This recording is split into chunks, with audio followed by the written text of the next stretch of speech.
Did you ever think you would make it? I feel I'm so close I could taste sweet victory. I know this life meant for me. Adam, what's your point? The future looks bright. My handshake is better than anything I ever saw. It's right here. You are a one-of-one? My son's right about I don't think I've ever said this before. No. Okay. Tom's hearing is gone, guys. I do have a small comment to say. No, it's all Pat good. Youngson, We'll figure it out. Yeah, We'll figure it out. Rob, I at the end of the title, it doesn't say what episode it is, what number it is. So let's add that to it. Okay, 617. Gang, good to be with you. Story-wise, lots going on. Again, there's this guy who became the 45th and the 47th president that decided yesterday to call a group of his voters. What's the word? What page is this? He called them stupid people, or I'm trying to find a word. Where's this at? Oh, stupid people.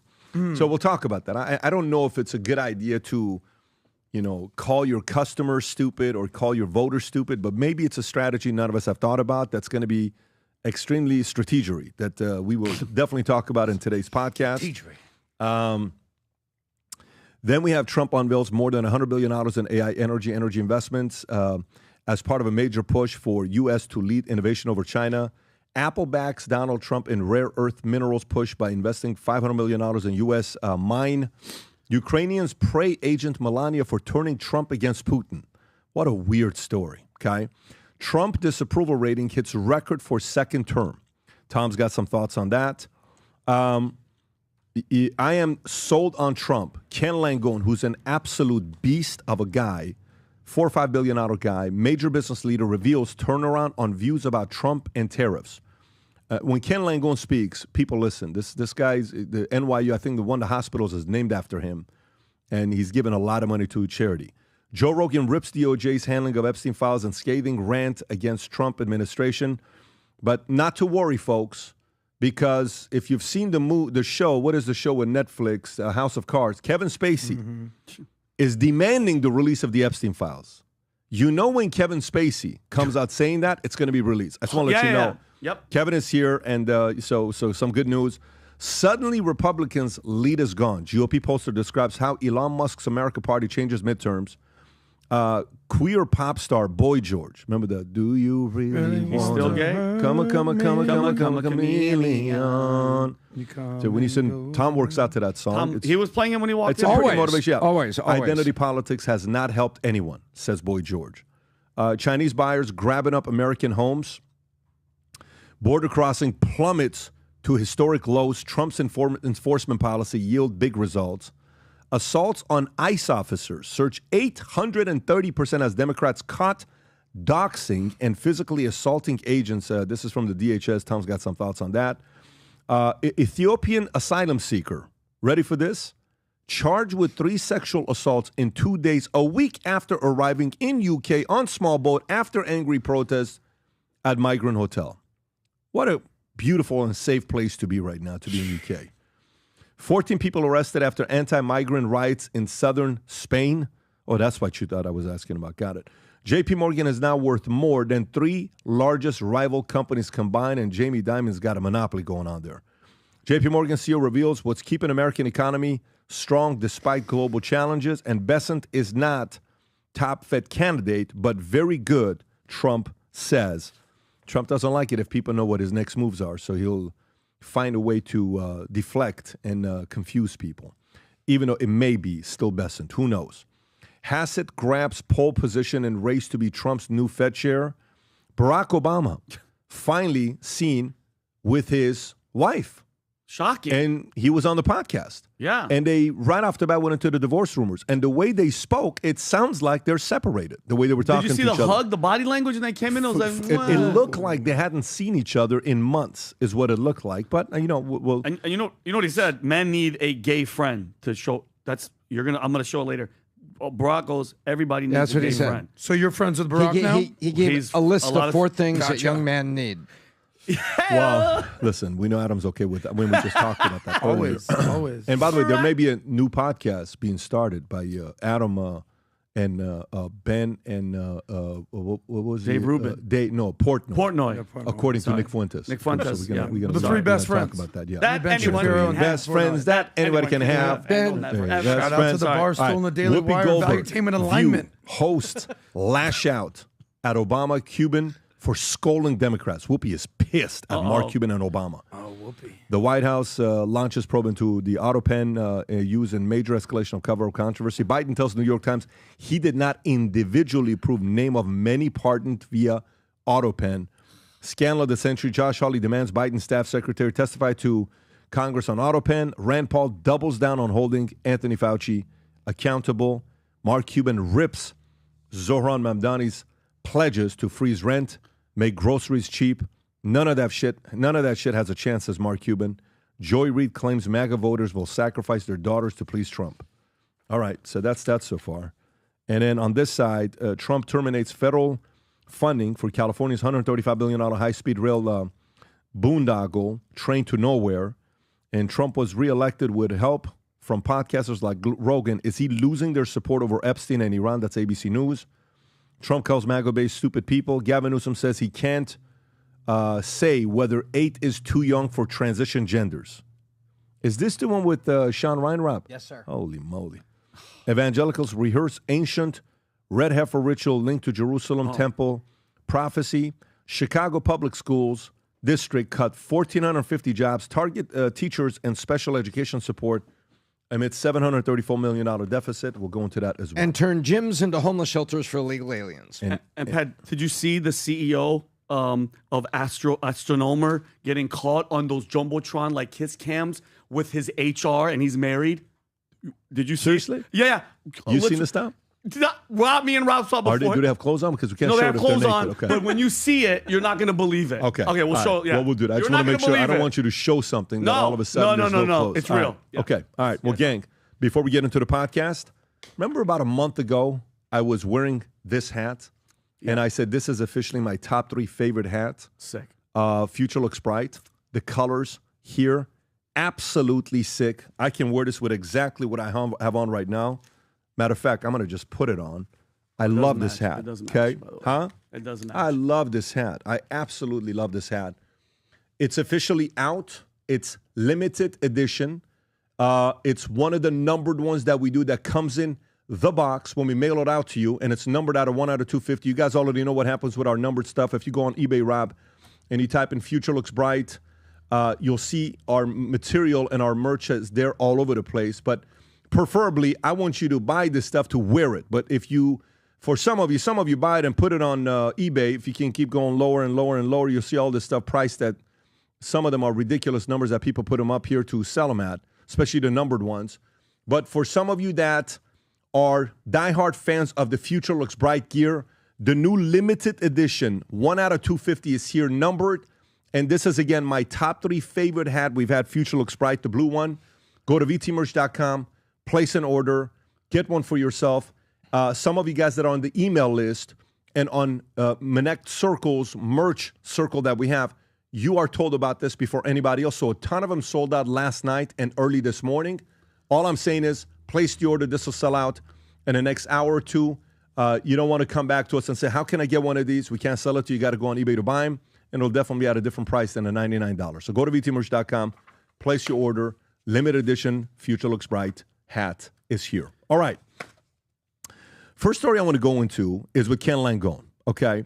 With everything that's going on, with everything that's happening with Epstein, with everything that's going on with the fumble that we're talking about, when you look at policies, how policies are being implemented by the president, there's a lot of big victories that they're having. And Ken Langone, okay, one of the Home Depot founders, multi-billionaire, wrote a book called I Love Capitalism, phenomenal book, said the following of what's going on with Trump. He said, I am sold on Trump. Rob, if you can play this clip. Here's Ken Langone. Look, let me tell you right now, I am sold on Trump. In fact, I'll say this. I think he's got a good shot at going down in history as one of our best presidents ever. Bingo. That is a real turnaround because you didn't want to vote for him. I tell you the reason. I want to tell you, I'm a believer. What I'm seeing happening is absolutely nothing short of a great thing. And there's a beat. People are walking with more bounce than they. It's all around. I gave you quite a bit of grief. Huh? I gave you grief.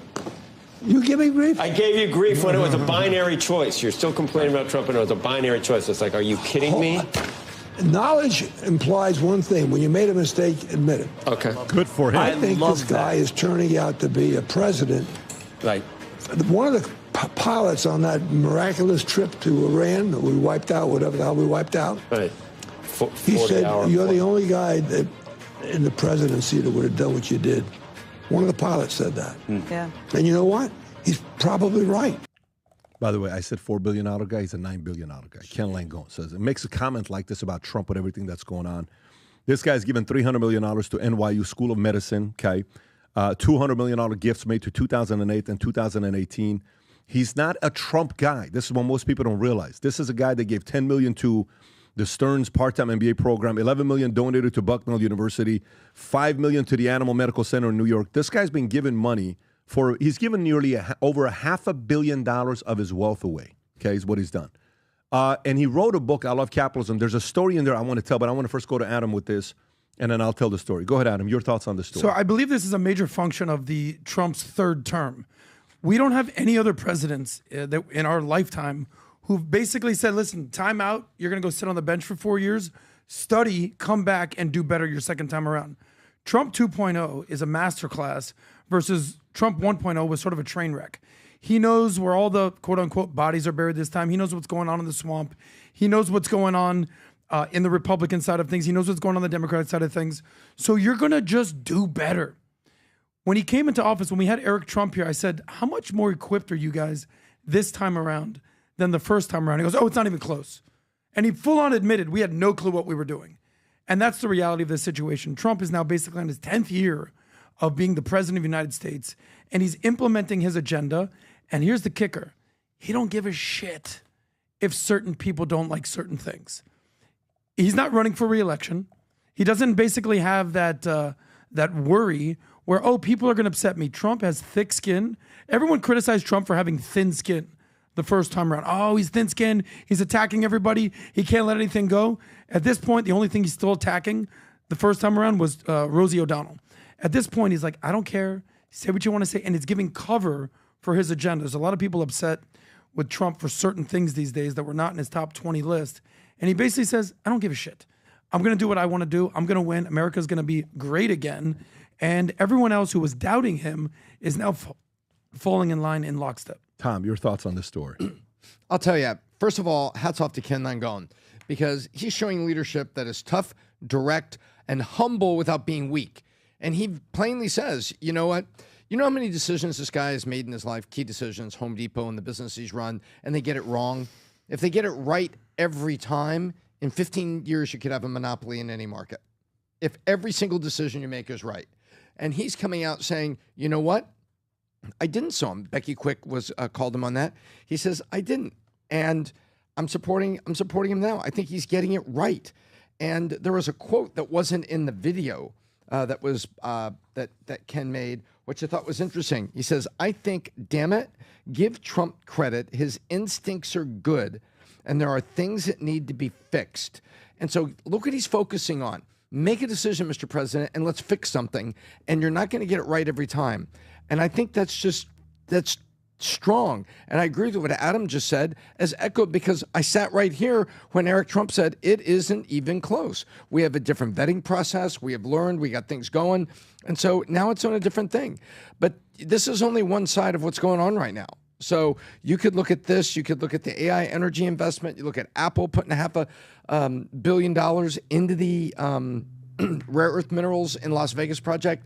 You look, all these things have happened in the last 3 days that are wins, Pat, that are big W's. But there's this cloud. Yeah, there's this cloud. And by the way, let me tell you a story about Ken Langone. This is why guys like Mamdani, AOC, all of these guys, when they talk about capitalism, socialism, communism, whatever they want to talk about, Ken tells a story about capitalism, about the fact that his dad died at 62 years old. And he says, my dad died at 62 from the same issues that I had, but in my late 50s, give or take, I may get the age wrong, I was on blood thinners.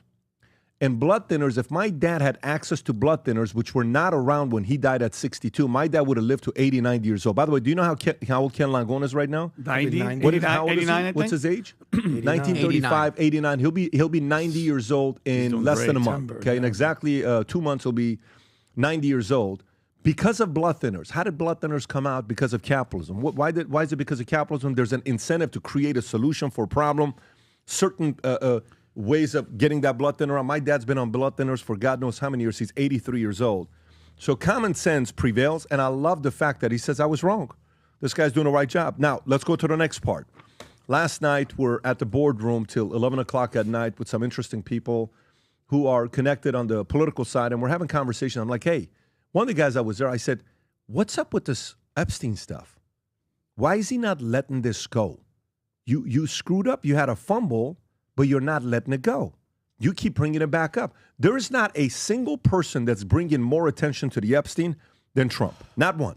No, there isn't anybody that's bringing more attention to this than him, okay? And then he comes out yesterday and he calls MAGA-based stupid people and gullible weaklings over Epstein files. Rob, I don't know if you have this clip or not. The radical left Democrats have hit, is that the one or no? This is his Truth Social post, and then he commented as well. I have the video as well. Do you have the video? Play the video first of stupid people. Because, you know, I want to know the strategy behind saying something like this. Go ahead, Rob.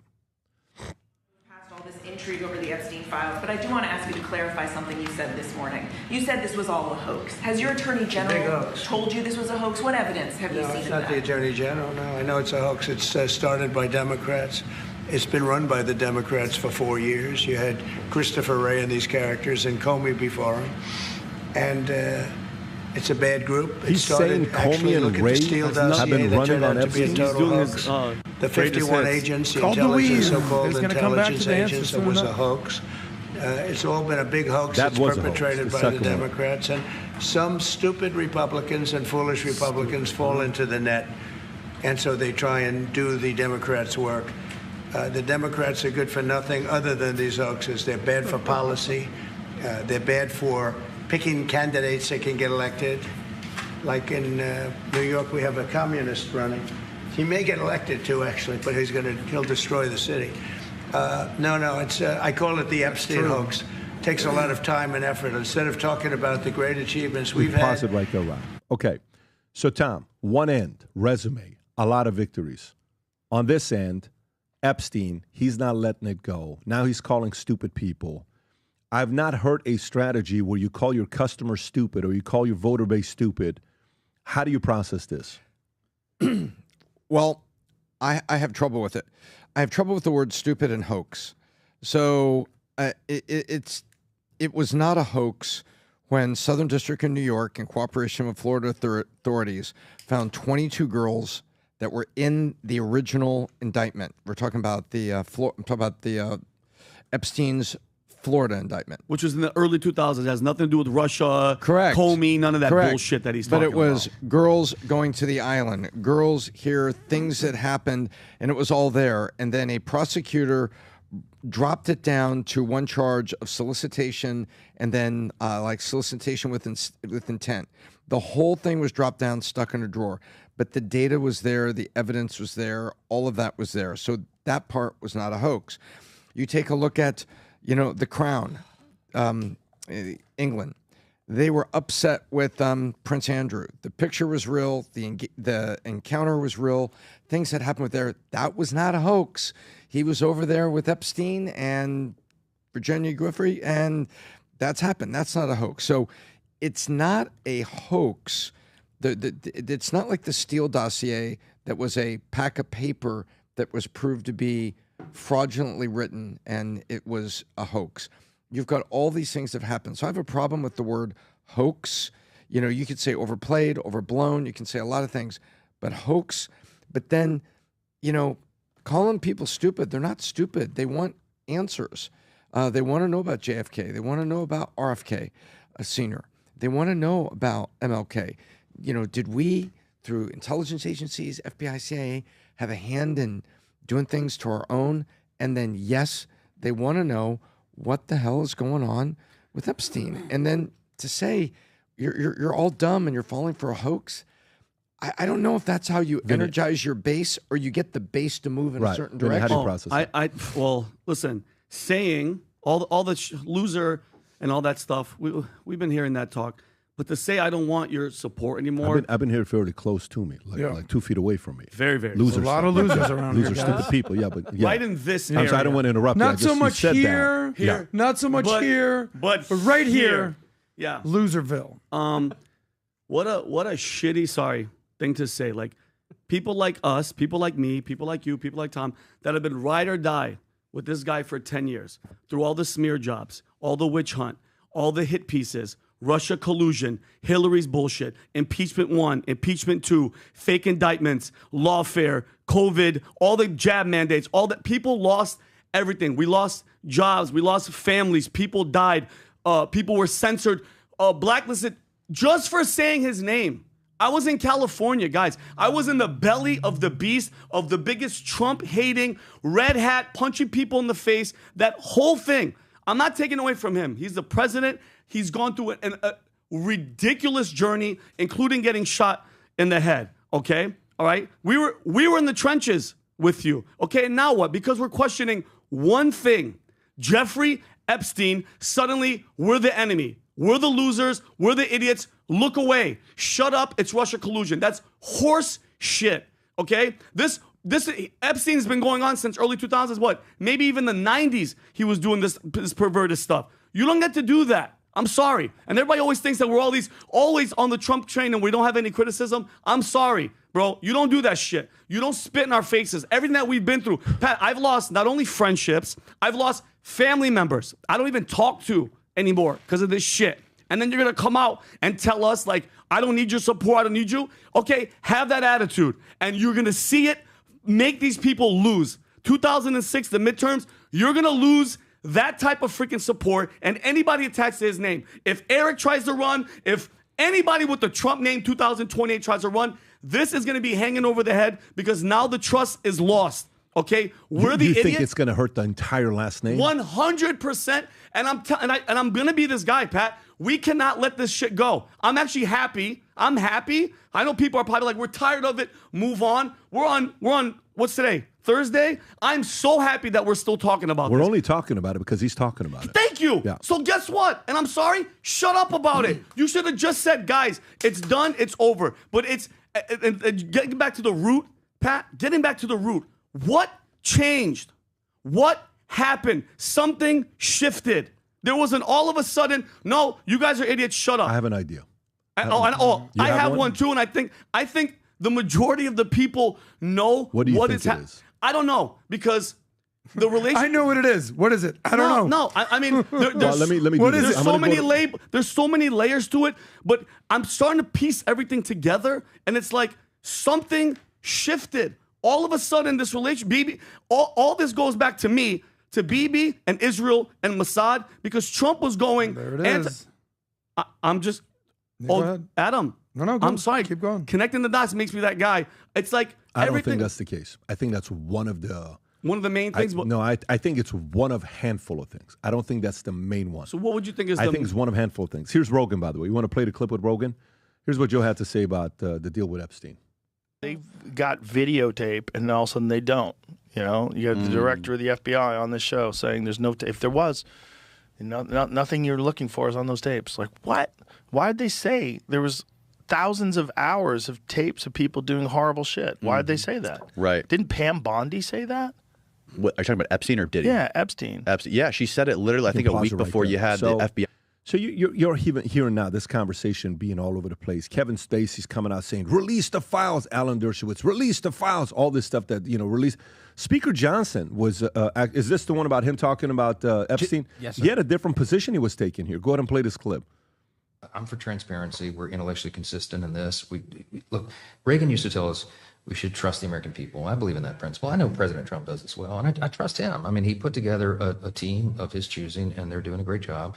It's a very delicate subject, but we should put everything out there and let the people decide it. I mean, the White House and the White House team are privy to facts that I don't know. That's right. This isn't my lane. I haven't been involved in that. But I agree with the sentiment that we need to put it out there. And and you know, You can pause. Pam right Bondi. there. I don't know. So it's to the point that everybody is being forced to talk about it. Byron Donalds was asked about it yesterday. Everybody is being asked about it. You don't have a choice but being asked about it. But do you remember who was somebody that came to the White House that offered the president something that's never happened before to go to UK? And do you remember that entire exchange when Starmer was in the White House, Rob? And he's saying, we want to extend an invitation for you to come to, and Trump's reaction to it. I remember the meeting, but I don't remember. This is such a big deal. You know, we've never done this before. This is the first time we're extending this invitation for you to come. You don't remember this? This is when he visited and he extended an invite. I'm surprised you guys don't remember this. He hands him an envelope. Okay? He hands him an envelope. This must have been in February. Yeah, that's it. He hands him an envelope. And he says, we're extending an invite for you to come to UK to allow you to experience something that no president has ever experienced before. Is this when he takes the envelope out? Press play? Yep. Yeah, this is it. Press play. It is my pleasure to bring from His Majesty the King a letter. He sends his best wishes and his regards, of course, but he also asked me to bear this letter and bring it to you. So can I present the letter from the King to you? Thank you very much. Am I supposed to read it right now? Yeah, please do. What do I do with this letter? I will do. I've got to tell him what your reaction is, so I need to know. I need to know. He is a great gentleman. A great, great gentleman.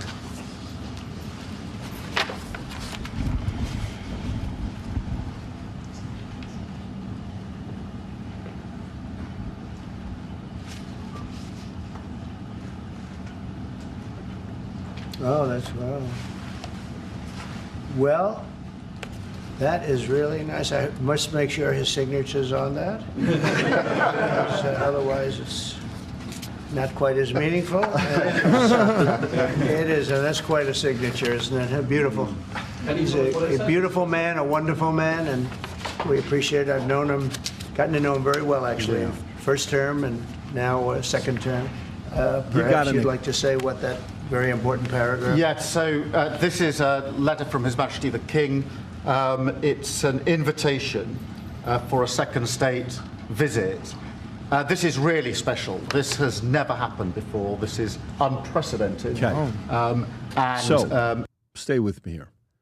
The King invitation never happened before. U.S. president, who has been the most famous name on the Epstein list? Prince Andrew. And what is he linked to? He's the king's little brother. He's the king's, yeah. Bingo. And who is extending that invite? And who encouraged him to do it? And who's most worried about the reputation of the royal family over there? The king. Who more than the king? The brother. The brother, I get that. But the mother, the family. The late Queen was irate and stuck Andrew in hiding for 6 months. Yeah, his punishment for pedophilia was you can't speak in public. That's right. But let me tell you, the reputation of the family is on the line. 100%. Okay. Known as the crown. That's right. So to me, Trump is sitting there and he is getting these bigger opportunities because he's now pursuing history. And pursuing history, he is being asked by others. I think there's a part of it that's blackmail. That's the Mossad part, Israel. I think there's a part of it that's a exchange of a favor. Make this go away. We will do something with you and bring you to UK that's never been done before. The legacy part, there are links to founding fathers are originally from where? Founding fathers fought what? The tyranny of King George. The tyranny of King George. So he is this is his way to be linked back to find a way to have an upper on George Washington. There's some legacy stuff that's on the line here for me. So if they're saying, hey, I'm willing to do this, exchange, this has got to go away, our son, no problem, let me get to work, let me see what I can do. That's another pure speculation on the link with UK. The Mossad part, I mean, anybody that says you don't know, you never know, Dude, the guy's girl accomplice, Ghislaine Maxwell's father is Robert Maxwell. Oh, my God. His ties with Mossad are insane. His ties with media companies and Mossad, it's just documented. It's not that it's not. And by the way, the Epstein stuff is very weird. Do you know Lex Wexner? Am I saying the name correctly? Lex Wexner. Yes. Okay. Do you know Lex Wexner, who he had as his power of attorney that could make decisions on everything about his assets and money? You know who he gave power of attorney to? Lex Not Wexner? Epstein. Can you type in, did Lex Wexner give power of attorney to Epstein? Type in, did Lex Wexner, if you can ask it in ChatGPT, did Lex Wexner give power of attorney to Epstein?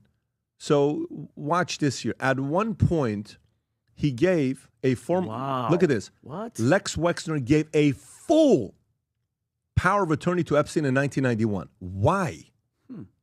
This guy's a $10 billion guy today. The legal authority granted Epstein sweeping control of Wexner's personal finances, including the ability to hire staff, sign checks, buy and sell properties, and borrow money. Do you know what ends up happening with Wexner and Epstein? So you know how they always talk about the fact that Epstein had the most expensive residence in Manhattan? Mm-hmm. Do you know how he got the most how? Do you know the story? No, I honestly don't. Lex Wexner gifted him a $77 million most expensive, biggest residence in Manhattan. Gifted him. Validated. Gifted a $70 million house. Did Les Wexner gift Jeffrey Epstein the most expensive private residence in Manhattan? Private resident in Manhattan. Watch this. Did he? Let's see, maybe $70 million? I think it was $77 million. Yes. At the time, he bought it at $13.2 million.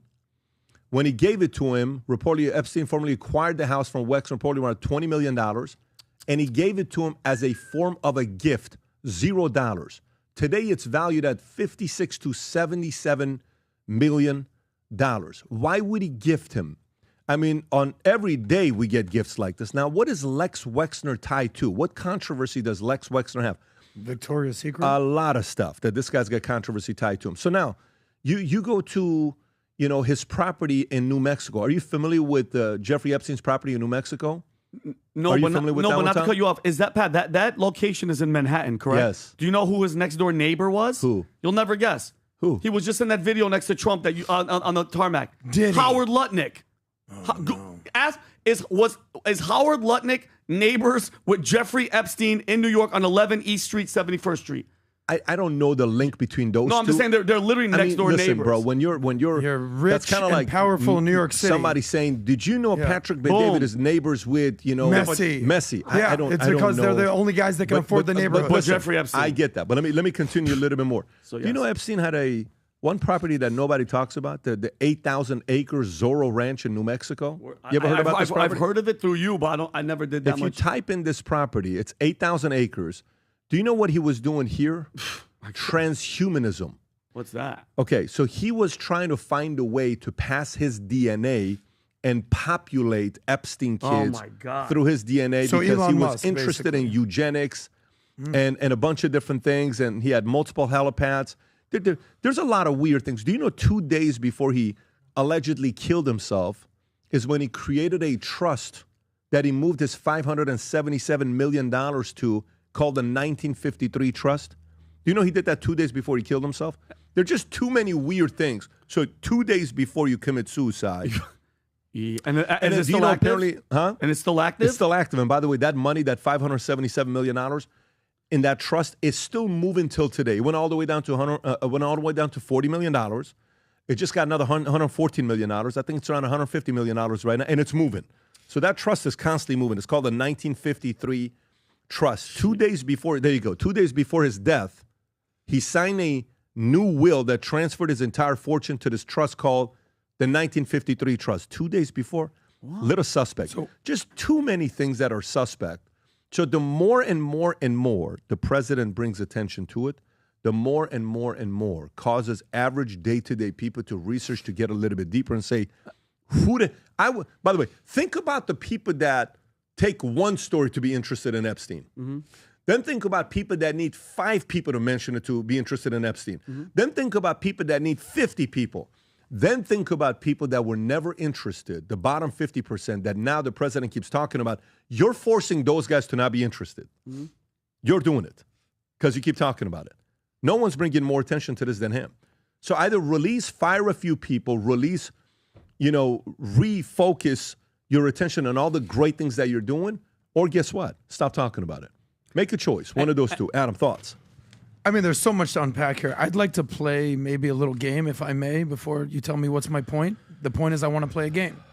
And maybe this game is directed at Vinny, but I'd like your contribution. Let's go as far as we possibly can down the rabbit hole. I mean this. Okay. Let's go to where you think this is going to lead. Everyone's out there we're figuring it out. Like, you ever seen Always Sunny?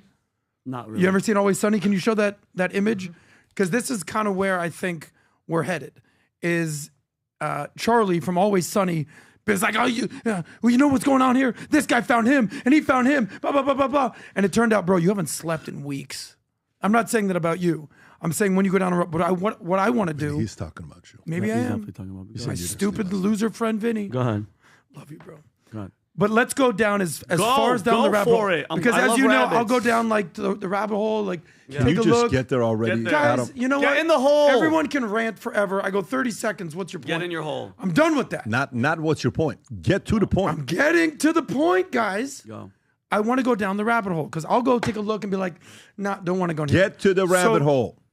Sir, let's go down. Like, where do you think this all leads? Let's say all your convictions and all your questions. And, where do you think it ends? And once you find that answer, what then? So let's go. We find out actually what you think it is. Okay. Say it. Okay. And then what happens then? And then I want to understand what. Okay. What I think, Adam, Vincent Oshana's opinion is that Jeffrey Epstein was a Mossad agent working for a foreign country, setting up shop, getting blackmail on everybody. Singers, actors, politicians, everybody under the sun, maybe even a sitting president. Adam, I don't know. He visited the White House. Let's just say that. Yep. They take all that footage. And mind you, this is a Mossad, Israel-approved blackmail ring to have men traffic children, women, men, kids, whatever, have sex with these people, have all the footage, have all the files. So then, Adam, once they're all gone, you can use it for policy, make this law to affect our policy, okay? No, all the victims, everything, they're never going to get any justice. Then the guy who was running it, either he suicided himself or something happened to him, or in the 3 minutes of that footage that was doctored multiple times from Adobe Pro, by the way, they're the worst at covering their tracks, maybe he walked out of the cell. Because some people are saying the photo of him laying there with his hook nose isn't even really him. Hook nose. Hold on. I'm saying his nose. No, the guy that they switched out, they're saying, I'm just telling you all the options. Adam. Let's go. Keep going. So that guy and his suicide. So now people want to know, like, who has all this footage? Because the FBI. Do me a favor, Rob. Show me that one image again. Yo. The one of Charlie? Yeah.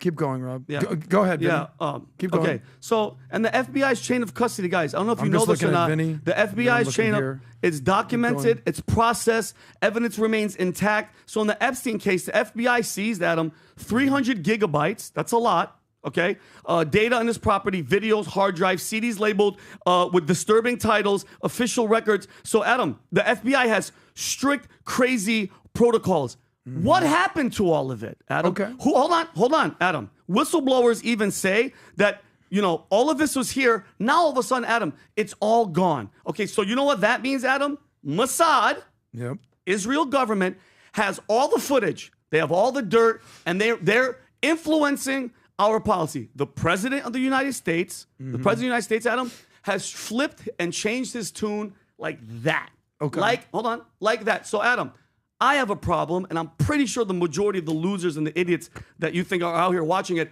are not comfortable with our president, who we've been ride or die with him, now changing the tune, saying, you guys are losers. I don't need your support anymore. Because, Adam, I don't give a shit how many wins he stacked up. And I love that he's doing it. For him to go, don't worry about the blackmail sex trafficking thing. Just shut up about it because I've done so good for you. That's like having a dad, Adam, that buys you the bike, gives you the ice cream, does everything for you. But guess what, Adam? He's, sleeping with underage kids in the neighborhood, but who cares? He gave you the bike, he gave you the house, he has a roof over your head. I'm uncomfortable with that, Adam, and that's why I know it drives you crazy. 1,200% of the internet. Crazy no, 1,200% of the internet wants to know the truth, and guess what? Nobody believes him. Okay. And nobody believes Adam that Mossad didn't have anything to do with it. Okay. Go ahead. So let me just. Is that guy? Show that picture, Rob. That's me, Adam. Oh my God. Adam, somebody asking questions and connecting dots. That's who you think I am. If you're wrong, that may very well be you. Prove me wrong. Well, there's no fucking proof. All right. So then, where's the proof? Okay, so then we'll go around in circles. Go ahead. So let me just unpack this. Mossad is at the top of the list. There's nobody bigger on this particular thing. Meaning he was working for running the show. Oh yeah. So not CIA, not FBI, that's the main. So Mossad's number one. The guy's name is Jeffrey Epstein. Ehud Barak and all these guys were visiting his apartment. There's photos covering their faces leaving his house. So because he's Jewish, obviously Mossad. Hold on. But because you want to go there, Adam, as of late, has Donald Trump, who was beefing with Bibi, because Bibi and them had Mike Waltz in a cabinet meeting texting Israel, trying to get us into a war with Iran. Trump was like, no. He was like, hell no. Went to the Middle East, didn't even visit him. And then all of a sudden, Adam, I'm going to go to war. I'm going to bomb. And Epstein is all bullshit. So weird, Adam. Isn't that weird? I'm going to ask some questions before. Yeah. So Mossad's at the top of the list. Yeah. Bibi Netanyahu's controlling Trump. And Israel is dictating policy America. Hold on. Is that what's going on? So you don't think AIPAC in our freaking AIPAC as well. Okay. Adam, so it's not hard to put this together. Obviously, it makes complete sense. Yeah. So Israel controls America. Israel has very, very strong influence over our policy. Okay. Yes. Okay. I'm sorry that it hurts. Cool. We get it. We found out. But hold on, Adam. Right. Does that make me anti-Semitic? No, it makes you. Does that make me hate Jewish people? You haven't said one thing that might not be true. Okay. You're probably 100% true. But just in case you're not, let's say you're absolutely right. You did it. You, Vinny Oshana, cracked the code. If I can see that picture one more time. Yeah. You cracked the code. You did it. You did it. Congratulations. Yeah. Mossad, Epstein, Trump, he's owned. Yeah. Now what?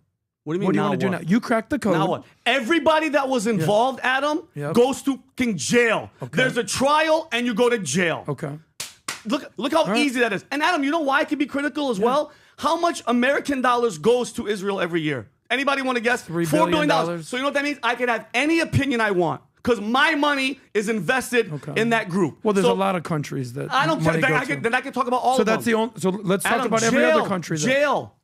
So Israel's the only country that receives money? No. Go back to your point. Okay. What do I want, Adam? I want jail. Okay. And if God forbid the president of the United States was involved with it, guess what? Same for him. Which president? Our president. Okay. If he was so you want Trump to go to jail now? If he was with underage girls, 1,000%. So if Trump was with a 17-year-old girl, I'll say it again. When he was 40 years old, yes. So you want Trump to go to jail? Pedophile. Adam, hold on. Let me ask you. Is it illegal? Can you have sex with a 17-year-old in New York? 35 states. In New York. The age is 16. And then in certain states, it's 18. According to some Muslim scriptures, you could be 9. So it's okay if he was on a different part of land hooking up with a 16-year-old. Okay, no, but let me ask one last thing, because I mean, obviously, what I wanted you to do was just get it all out there. Yeah. Thank you for that. You could be right, you could be wrong. So we want Trump to go to jail. Israel's controlling the United States. Don't say that. No, anybody that was guilty of having sex with an underage child belongs to go to jail, including the operation that was blackmailing everybody. Okay. They deserve to freaking. I got it. So now, where are you going? Where are you going? So no, my point is, accountability, Adam. Listen, what I'm sick of people doing is skirting around the issues. Just say how you feel. I've been saying it for perfect. So then, last question. Who do you trust more? Donald Trump, J.D. Vance, Kash Patel, Dan Bongino, Pam Bondi. Who do I trust the most? Or whoever's the loudest people on the internet, Tucker, Candace, Dave Smith. Who do you trust more out of that group? No. It's a binary option. No, hold on. Who do you trust more? Adam, I don't trust anybody that's lying to me blatantly in my face. The correlation doesn't match because those guys are asking the questions, Adam. They don't know either. They don't know 100%, but you know what they want? Yeah. Stop bullshitting us. He just nailed it. Why do you keep talking about it? We're talking about it because of you. Okay, stop yelling. Just because you're yelling, you're not No, right. it just pisses me off. You can be loud and you can be wrong. It's hard to be loud and wrong. Show me where I'm wrong, and I'll shut up. But the point is, you're not right. But here we go. Where am I wrong? Is Kash Patel lying? He's not. 100% he's lying. So 100% Kash Patel's a liar. From what he said, Adam, he was in the administration. He said they had all of it. Is Dan Bongino a liar? Yes, yeah, he did, Adam. Okay. Yeah, he did. Is Pam Bondi a liar? Yes, blatantly lying in front of our face. Is Trump a liar? I think so, Adam. Is JD Vance? I think they're all lying to us, Adam. Okay. Yeah. And so even if it's a little lie, okay, they so lie. how about this? They're all liars. Yeah. Who's right? Because you probably absorbed a lot of content on X. I assume. I know X is your thing. No. Who's right out there? Who's your? Go ahead. You've already gone 99%. Let's go 100. This person. I trust them. Adam. Who is it? I don't trust anybody. Who do you give? 100%. Who do you give the Adam, most trust to? Here's my thing. Who do you give the most He's asking a question credibility to? Because he's asking you questions. So you're saying those people are lying. If they're lying, who's lying less? Yeah. Who's telling the truth? You were willing to say that the director of the FBI, the president of the United States are all liars. 100% Who's lying. more Cash right than lying. them? Bongino lying. Trump, you're like, I think Who's he's more lying. right than them? Yeah. If that's 100%, who's 100% telling the truth? Well, the all the victims that were out there. Hold on. Okay. All the FBI reports. All the. By the way, But name names. But name names. 'Cause you were Virginia Giuffre, Okay. All right. who said, hold on, since we're going to go back to Prince Andrew, she was underage and the prince was there having sex with me. Yeah. Time out. No, Time out. hold on. Time out. That's I believe one- her. And I believe the rest of the victims, Adam, that all of a sudden, we don't know where they are. But the victims don't know what the top Mossad intelligence was. So who do you think knows those answers? Adam, it's easy to say the victim. Listen to me. Trump, Dan Bongino, Kash Patel, they all know what is going on. But That's not the question. No. That's not the Who question. do you trust them? Is it Candace? Is it Tucker? Is it Dave Smith? Is it Dan Bilzerian? Who do you think is this guy knows what he's talking about? Who's that person? Adam, is it you? I trust for all the stuff that I'm seeing, all the stuff that I'm reading, all the dots that we connect. You think because, I have a problem with that. Because Go to me, the moment, like if you pull up Power versus Force, Rob, the chart, which one of these feelings do you currently have right now? Go to second one. Yeah, zoom in a little bit. In my life? No, right on this now, particular at this specific moment. Yes. At this specific moment, and I want you to go to the third column.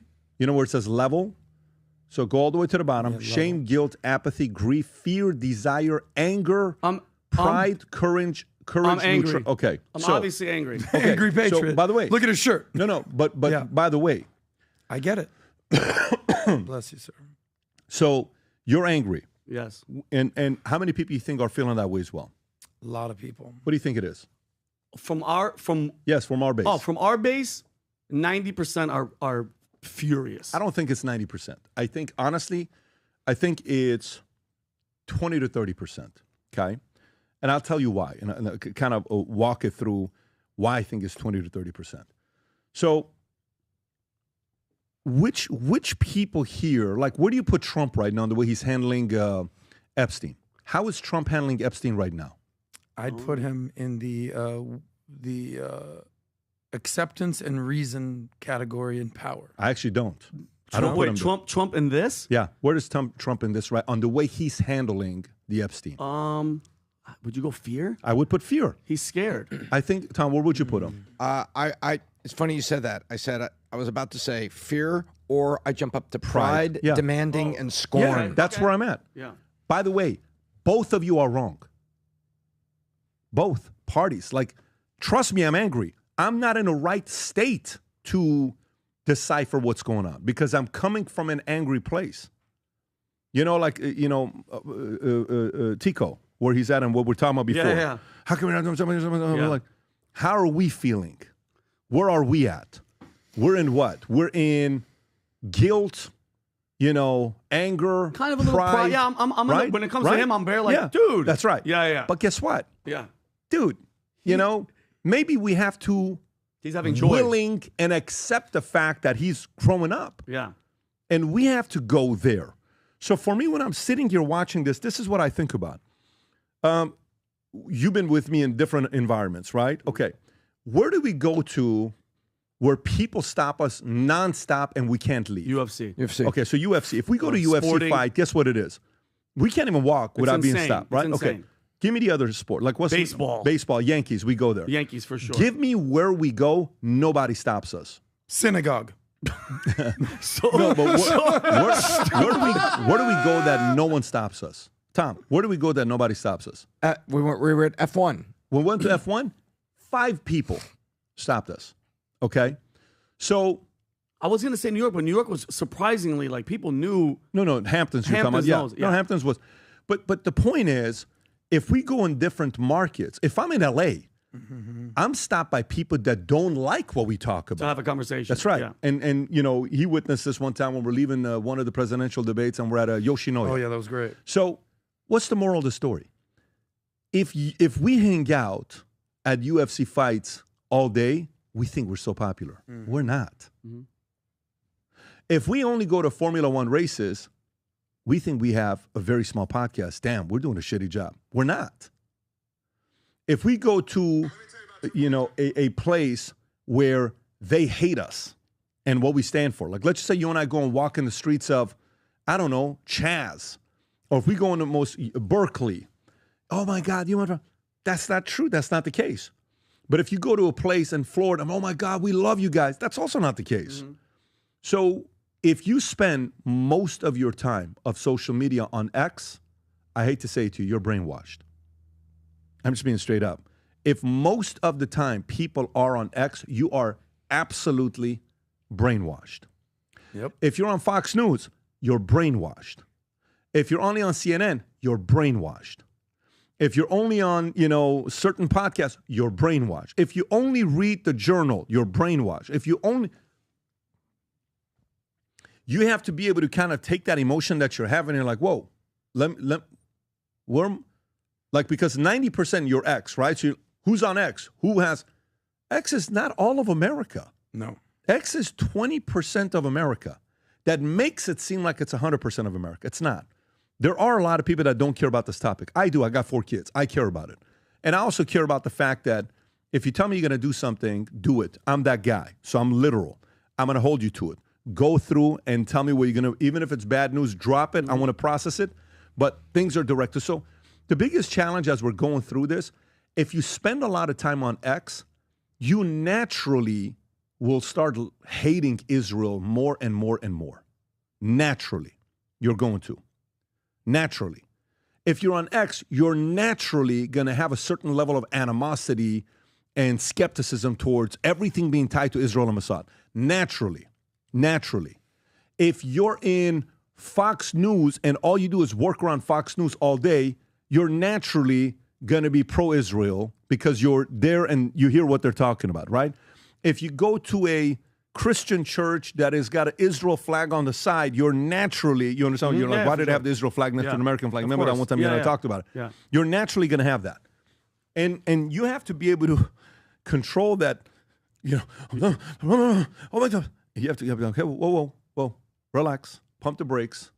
You're defending them. No, I actually don't trust Mossad, but I trust the fact that Israel's motive is Israel first. So do I believe Israel would find a way to get politicians in America to make policies that favors Israel? 100%. But do I think Ukraine would do that? 100%. Do I think Russia would? Yes. Do I think Muslims would come and infiltrate our country to be able to produce their own laws? Absolutely. Do I think America will go to other countries to impose capitalism on them? 100%. Do I believe if I go to a certain university, they're going to tell me that they're the greatest university in the world? 100%. Tico's at a campus right now. The only person that he's spoken to at the campus that supports Trump is one person. Really? Out of all, he's had so many debates already. There's only one kid that likes Trump. Everybody else can't stand Trump at the campus he's at. I like it. I prepped him for it. He's getting into debates. This is good. So the hardest thing to do here and the best place to be, if you can be in the acceptance, reason, love, Acceptance, reason, love. So hard to be in that. But if you look at the God view of what it is on the left, look at what it is on the left side. Wise, meaningful, reason, understanding, abstraction, right? Look at anger, vengeful, antagonistic, hate, aggression. Look at fear, punitive, frightening, fear, anxiety, withdrawal. You kind of have to kind of size yourself up to see where you're at, and it's so hard to get at the first level, which is courage, permitting, feasible, permitting, affirmation, empowerment. I see some of the guys on X, they're posting stuff. You know, I saw a video of Nick Fuentes, and Nick Fuentes made a video, and he said, you know, I've been called out. I can't say the N-word anymore because Patrick Bet-David, yes, Patrick Bet-David at Turning Point USA got up and he said the reason why he's not willing to have me on is because I say the N-word too much. And you know what, folks? I think it's come time that I have to make certain sacrifices. So moving forward, I won't be using the N-word. I think in some kind of a way, he says he's right. I don't know when he said it. The guys just showed it to me yesterday. Brandon did, and I reacted to it. Mm-hmm. But you know what? I like the way he communicates. I think he's a phenomenal communicator. If he dropped some of the stuff, he would have more of an opening to present his argument and say what he stands for. Make sense? But to me, the more and more we go in this next direction, if you spend most of your time on X, I guarantee for every day you spend more time on X, you hate Israel more. Every day you spend more time on X, you think everything's Mossad's fault. Every day you spend more time on, you're going to go to this. It's just the reality of it. And you have to find a way to be there and not allow it to 100% influence everything you believe in. And that is the hardest thing to do. It is the hardest thing to do. And still know that, yes, AIPAC does what it does. Mossad does what it does. CIA does what it does. You know, by the way, you know what's one of my biggest concerns in America right now? Do you know Iran caught 700 Mossad agents in Iran? Was it 700 or 455? Can you type up? It was earlier this year, a few months ago. Iran caught Mossad agents. Is the number 455? How many people did they just catch? How many Mossad agents did they catch in? Can you ask the same question on ChatGPT? ChatGPT, if you could, Rob. Watch this, Vinny. So this prompted something that I'm very concerned about. But you have to kind of see where there's a challenge here. And guys, I really want to transition out of this story to other stories because we got different things to go to. So let's give this thing a couple more minutes and move on. Look at this. June of 2025, they arrested 700 people over a 12-day span accused of passing intelligence to Israel. So these are either Mossad operatives, CIA, because you know there's CIA officers, there's CIA agents, and then there's CIA helpers, operatives, right? Do you know Mossad's got a couple thousand agents and operatives in Iran? Do you know how many we have? Not a lot. Why do we not have a lot of people in Iran, CIA?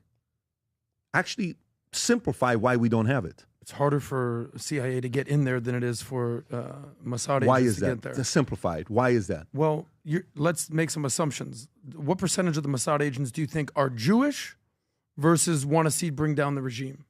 Yeah, no, I get what you're saying. But what percentage? What do you mean? Meaning Mossad agents or assets? 60-40 is Iranians that want to see Iran fall. Okay, so they're recruiting Iranians, converting them to help them create assets to drop information to them, right? Oh, wow. Did you just catch that fly? Are you Mossad? No. What just happened there? Okay. Holy. Dude, and you put the fly right here? I just killed him. What do you want me to put him? He's still alive, PBD. Okay, but give me a trash. Time out. First of all, who you are want some you? trash? That was Vinny, give me your opinion for a second. Yeah, by the way, just to clarify, there's Mossad agents and then there's Mossad assets. An agent works for them. Yeah. An asset is somebody that they turn. Think about the question I'm about to ask you. You ready? God. Actually simplify, Tom. You should be able to get this answer fairly quickly. And I know you're under the weather a little bit, but watch this here. Why is it that Mossad is capable of having more intelligence in Iran than American CIA? Well, I think they live right there, and socio-ethnically, proximity. No, go ahead. They live right there. They're in proximity. They look like them. And we don't. Yeah. Right. So when I was recruited many years ago to go be Delta and to go do things because I spoke 5 languages. I have features there's a lot of things you can do with that, right? We can use you in many different ways, right? So Yeah, Billy Joe from Alabama is going to have a tough time in Tehran. We don't have a lot of CIA assets in Iran. Mm-hmm. So if you don't have it, you're America. You're the president, Vinny. What do you do? If I don't have... Iran is one of the top 5 countries that hates us the most. Some people may say they're number 1. Yeah. Okay? Don't you want intel in there? I do. Yeah, you outsource your weaknesses. And you say, what hey, do help you us do out if here, we guys. don't have it? You have to recruit other people. So then what relationships do you need? Maybe you have an ally that you trust. On an ally to give you that intel. This is so complicated. Yeah. This is so complicated for us to be sitting here thinking about all this other stuff where you send 500 white guys, let's send 500 black guy CIAs to Iran. Here's our latest CIA agents. What's your name? Tiron. Tiron. Tiron چیه؟ اسم من تیرونه. اسم شما تیرونه. اسم پدر چیه؟ تیرون جانسن. تیرون جانسن. تیرون جانسن کیه؟ اسقر کیه این تیرون جانسن؟ این پدر سگ شما چی تیرون جانسن کی است؟ من فکر میکنم میخواد تایرون جانسن. شما تایرون جانسن برادر شما ماجیک جانسنه. شما از کجا هستی؟ He's already dead. He's been dead for 20 minutes. Send 500 black CIA agents to him. Go ahead, let's do it. What's up, So where are you from? I'm from Bandar. Yeah, I'm from, I'm from Esfahan. Oh, you're from Esfahan? What part? Yeah, exactly. Straight out of Compton Esfahan, stand. Compton, down the street from, Yeah, what part? 121st Street. That's the point. So there is a part of this, Vinny, that it is so above our pay grade. You kind of, who you going to say? I'm going to get intel from Saudi? Am I going to get intel from Iraq? Who am I going to trust to send it? It's not as simple as let me get on X and put a tweet that gets viral and let me go. Shit is pretty dirty and nasty. And it's super complicated. So, okay, so now you don't trust Mossad. Who do you send to Iran to get intel for you? Go ahead. Who's your second person? You go to MI6, more white people? Yeah. But who do you send? Actually go think about it. Process it. You send Spaniards from Spain? They better be How about really French? good. Bourgeoisie, voulez-vous? Yeah. Who are you going to send? Italians? Yeah. Who are you going to send? Who are you going to send? Actually process that. Who are we going? We're going to send people from Japan? Let's send Japan. Hey, you're going to send Chinese? Who are you going to send? Australian? New Zealand? Africans? Let's send people from Lagos. They'll definitely be low-key. Mm-hmm. Let's send people from South Africa with their accent. Brazil. Who the hell are we going to send to get intel? That's the part where it's like, okay, guess who has a monopoly on it? Israel. They're down the street. They can't stand Iran. They have access to it. You can't trust them 100%, but at least they're going to give you intel that you can't get anywhere else anyways. So it's a catch-22 situation in Bro, the sense it is that... so, you can't trust them, but you need them. Oh, man, that's such a hard This thing. is why this shit is not everybody's job. This is not for everybody. This is us outsiders. We can sit here and say all the stuff that we want to say and then go on the inside. And they're like, oh my God, like that intel actually from Iran that we got from Mossad was very helpful. Yep. Okay, but I don't trust them. So you know how John Kirakos is like, how do you feel? I don't trust them at all. I believe him. Of course I do. But guess what? Mm-hmm. Go find alternative intel. Go ahead. So now you send Greeks. You can tell a Greek apart from an Iranian. Of course, 100%. Who else looks like them? You're going to send me? I'm going to go next week, guys. I think it'd be bad. Come, your PBD podcast has been on break. So we find somebody to replace me. We put a wig on Rob, and Rob becomes me. Yeah, look at that face right there. For sure. Yeah, I mean, Rob's got a Middle Eastern beard. Oh, he's so you. Hello. Remember, and pants. Yeah. Yeah. Anyways. Can I just respond to one thing? By the way, aside from the Iran Mossad thing, I think everything you said, especially about X, is completely accurate. So X, let's talk about X for a second. Do you remember a week ago, they put in the input, hey, what's going on here? And then the output on X, Gronk, was Heil Hitler, F the Jews, this is what's going on. It's like, whoa! Do you know how that happened? Take a guess how that happened. Gronk didn't mess up because whatever your input is what you're going to get out. So what they did is they took everything that lived on X, all the information that lived on X, and put it into Gronk, Gronk. And this is Gronk is a tight end. My bad. Gronk is one more guys, time, bro. I'm trying to make political points Say here. one Not more score time. You don't even know the name of the thing that you're Catch the talking damn about. ball. I'm going to spike the ball. Gronk is a tight end. Yes. Pay that damn man his money. So the point is this. They took what the X was saying, put it into Grok, and this is what it came out with. What, Tom, what's the famous phrase? Whatever your input is what the output will be. Yeah, garbage in, garbage out. Garbage. So bingo, garbage in, garbage out. Turned out what's going on X is a lot of freaking garbage. A lot of anti-Semitism, a lot of racism, a lot of horrible stuff. You can make the argument, well, Elon Musk saved free speech. Cool, I agree with that. Free speech sometimes gets real ugly. And what we all realize from Grok is there's a lot of people on Twitter, you hang out a lot, that are saying some not so nice things and some not so true things. Well, I have every. So I it have- turned out. Go ahead. So it turned out that Grok, because of the input, turned out to be an anti-Semitic, racist, misogynistic, all that fun stuff. And some of that I'm here for, and some of it I totally recognize it's a massive problem. Every morning I'm on X, I'm on Fox. Every morning? Listen to me. Every morning I wake up, I'm on X, probably the majority of the time. I have the Fox app, I have the CNN app, I have the AP app. Hold on, I look at all of them. What percentage of your mixed media diet do you think comes from X? My number one is X. Okay, so that explains a lot, by the way. No, but by the way, me too. Yeah. Just so you know, like my number one is also X. Yeah, but respectfully, the way your brain processes things but we want is a little bit different. We want to from move. Patreon. I know we want to move on, but here's my question though: if there was no X, would you even know about Mossad being Epstein tied to Mossad? Because on YouTube and all these other places, they will ban sure your ass. That information was out there. No, but before I'm saying Elon nobody Musk would be bought talking X. about. But what I'm saying is, if you talked about this or talked about COVID or talked about anything, It's been around for a while, bro. Movies from the 80s, 90s. Yeah, but see, I never knew about. Yeah, I never but, knew. But, bro, what Are I'm you saying, better for it or not? I don't know. think no. I wanna know the truth, Adam. I am all thinking X is a net positive for sure. No, I'm just saying telling what you, Vinny's digesting on X. Is he all better I'm for it? saying to you is, if you're around it, it's gonna rub off on you so much that it can lower your calibration to anger, fear, all of that stuff, and you want to be able to go in, get all the shit, and take a big shower and go up to reason and say, all right, man, here's where I'm going to. All right, guys, I'm out of here. I'm gonna go upstairs and go and go. Let's not beat around the bush here. Earlier, you said one thing. I want to know if you stand by this. Do you think Vinny, even if it's 1%, has been brainwashed by what he's consumed on X? Yes. Oh. Yes. How do you feel about that, Vinny? That you might have been brainwashed? But by the way, we have a different understanding of the word brainwashed. Explain what brainwash means. When I was in the Army and I watched Saving Private Ryan, and they told me this movie is dedicated to the unit you're part of, I was brainwashed to be a proud American and a proud hunter for airborne soldiers. So there can be good brainwash and bad Brainwashing is not a bad thing. We brainwash our kids all the damn time. So there is good brainwash, there's bad brainwash. Should wash my brain if it's good soap. Is what he's consuming good, I'm worried about dirty brainwash soap. or bad brainwash? Huh? I consume Is everything. what he's doing good brainwash or bad brainwash? Eventually, like Tom, when I watch Tom and he talks to his daughters, he talks about this one pastor that taught him something many years ago. I don't know what pastor it is. You told me his name one time. He uses the word resist.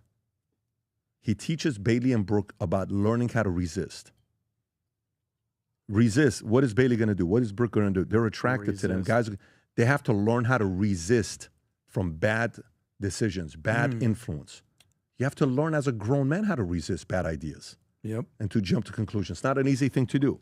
But anyways, let's continue. We're going to go to the next Now topic. that we know that Vinny's been brainwashed, let's move on to the next topic. I'm going to go to the next topic, which is... Had to do that at the end, didn't you? I'm going to go to the next topic here, which is Adam's top topic, talking about Obama saying every man needs a gay friend. So Obama goes Barack, call me, buddy. Call on me. his wife's podcast, okay? And they're sitting there having this conversation, and it opens... They covered a lot of different things. Right off the bat, they talked about the divorce. Hey, aren't we supposed to be getting a divorce and all this stuff? Just tell me if this seems like they woke up together in the same bed this morning, the last week, the last month, the last 90 days, or if they live in two different places. Just watch this real quick. Go ahead, Rob. Wait, you guys like each other? Oh, yeah, really, huh? That's so the rumor mill. Yeah, slap that hand hard. It's my husband, y'all. She took me back. Now don't start. I can't. It was touch and go for a while. It's so nice to have you both in the same room I together. I know, because Queers- when we aren't, folks think we're divorced. These are the kinds of things Yeah. that I just miss, Mhm. right? So I don't even know this stuff's going on. Right. Oh, yeah. And then somebody will mention it to me, and I'm all like, what are Yeah. you talking about? Yeah. There hasn't been one moment in our You can pause it right marriage there, Rob. where There was a lot No, of it that hang was on, hang on, missed. hang on. There hasn't been one moment in our marriage when I thought about quitting. Bull. Every man and woman who has ever been married, you think about quitting. There's a Is that what moment she you said? think Yeah, things that's what will she's happen. saying. Yeah. Yeah. That's such BS. We all have that. She even Why? said it. She said because she we're hated human. him. She said she hated him for 10 years. Are you admitting on camera that you thought about quitting Kim? Rob, can you rewind, Biz Doc Rob? Babe? Look at how his Vinny, legs are shut up. crossed. Go back Do to you have- Brock's legs crossed. Do Vinny, shut humans, up. do humans in relationships that. have big fights Where's his and you cross? say for a split second, is this all worth it? But then you go to your foundation and you say, yes, it is worth it. And I'm going to stick through Vinny, this. shut up. He's talking. Adam, just out of curiosity. I want to hear Tom speak. That's the first You're ever. gonna go on- That's I the know. first ever from you. So let's Where is cherish the moment. Barack Like Obama Sade. sitting like that. Where is his junk? It has to be mushed and That's mashed. what you It's not interrupted. even By the way, That's what you interrupted Tom for? He's talking about his marriage? Tom was saying something about Unbelievable. the challenge of marriage. But listen, you know who else is like that? Gavin Newsom. Oh, hardcore. They sit like that. That takes hurts. art. That's hurts. Yeah. But anyways, going Let's be back to grown-ups it, here, what guys. were some of the things Another that guy he with said? no junk. What did they say? What are some of the things? Not that one. If you go to the Sean Ryan picture, the Sean Ryan Newsom picture, It's so condensed. that's the one you want to look at. So, but let me go to this here. So they had this conversation. Yep. I'll send it to you in a minute. Don't worry about it. We'll It's a get killer to it. It's not a big crossover deal. right there. I get Yeah. that. So That's he AI. was on, and if you look at the podcast from the beginning, Straight up. Tim Hardaway right there. Where are they? So They're in there, Vinny. So he goes on a podcast. They openly talk about the divorce, okay? That people think we're getting a divorce, and they're joking about it. And Obama said a few things. One of the things he talked about was about young men and daughters. And I don't know if this is the one or not. I have it. You know which one I'm talking about? Where they talk about progressives, Democrats, and young men? Yeah. He was talking about, it was actually it was going in the right direction of a point. And then he talks about every man needs a gay friend. I'm like, oh, you were making a very good point. And then you say, this is the one where he says, for those of you that don't have sons, Rob, is this the one? I just sent you the clip on Instagram. He talks about for those of you that don't have sons, that only have daughters, which he's talking about himself. We need men. He's making the point of parents who have only girls, they need boys to become boys because our daughters, they want to have a relationship. I think that's one right there. Play that clip, Rob, if you could. Go for it. Those of you who do not have sons, so Emma, we are rooting for you because those of us with daughters, we need good men. We've got to have good guys out there. Yep. Not necessarily to get married, but to make sure that what we're learning, I think, is that when we don't think about boys and just assume they're going to be okay because they've been running the world and they've got all the advantages relative to the girls, and all of which has historically been true in all kinds of ways. But precisely because of that, if you're not thinking about what's happening to boys and how are they being raised, then that can actually hurt women. And I would argue telling that the some truth. of He doesn't know how to say it. broad Exactly. political trends we've seen, not just in this country, but around the world, have to do with this sense of, boys, men not feeling as if they are seen, feeling as if they count. And that then makes them more interested in appeals by folks who say, you know what, the reason you don't feel respected is because women have been doing this, or this group has been doing this, or that group's been doing this. That group is talking about LGBTQ now, 100%. right? Yeah. And that But is he can't not say it. That's not a healthy place to be. For those of you who do not have sons. Okay, so Vinny, did you watch any of the clips between the two of them? I just watched the one, and I sent it to Rob. Pat, I just watched like 3 or 4 clips. The one that I sent Rob was the one where he says every guy, did I send it, Rob, needs an LGBTQ friend? I think I put it in the actual group. Did I put it in the group chat? Oh, yeah, no, Rob, I did. I slacked it to you. It's on by Define L's. Yeah, he just says men need a gay friend to show empathy and kindness. By the way, you need that person in your friend group. Like, so if you have a boy who is gay or non-binary, Do you have that clip or no, Rob? I do.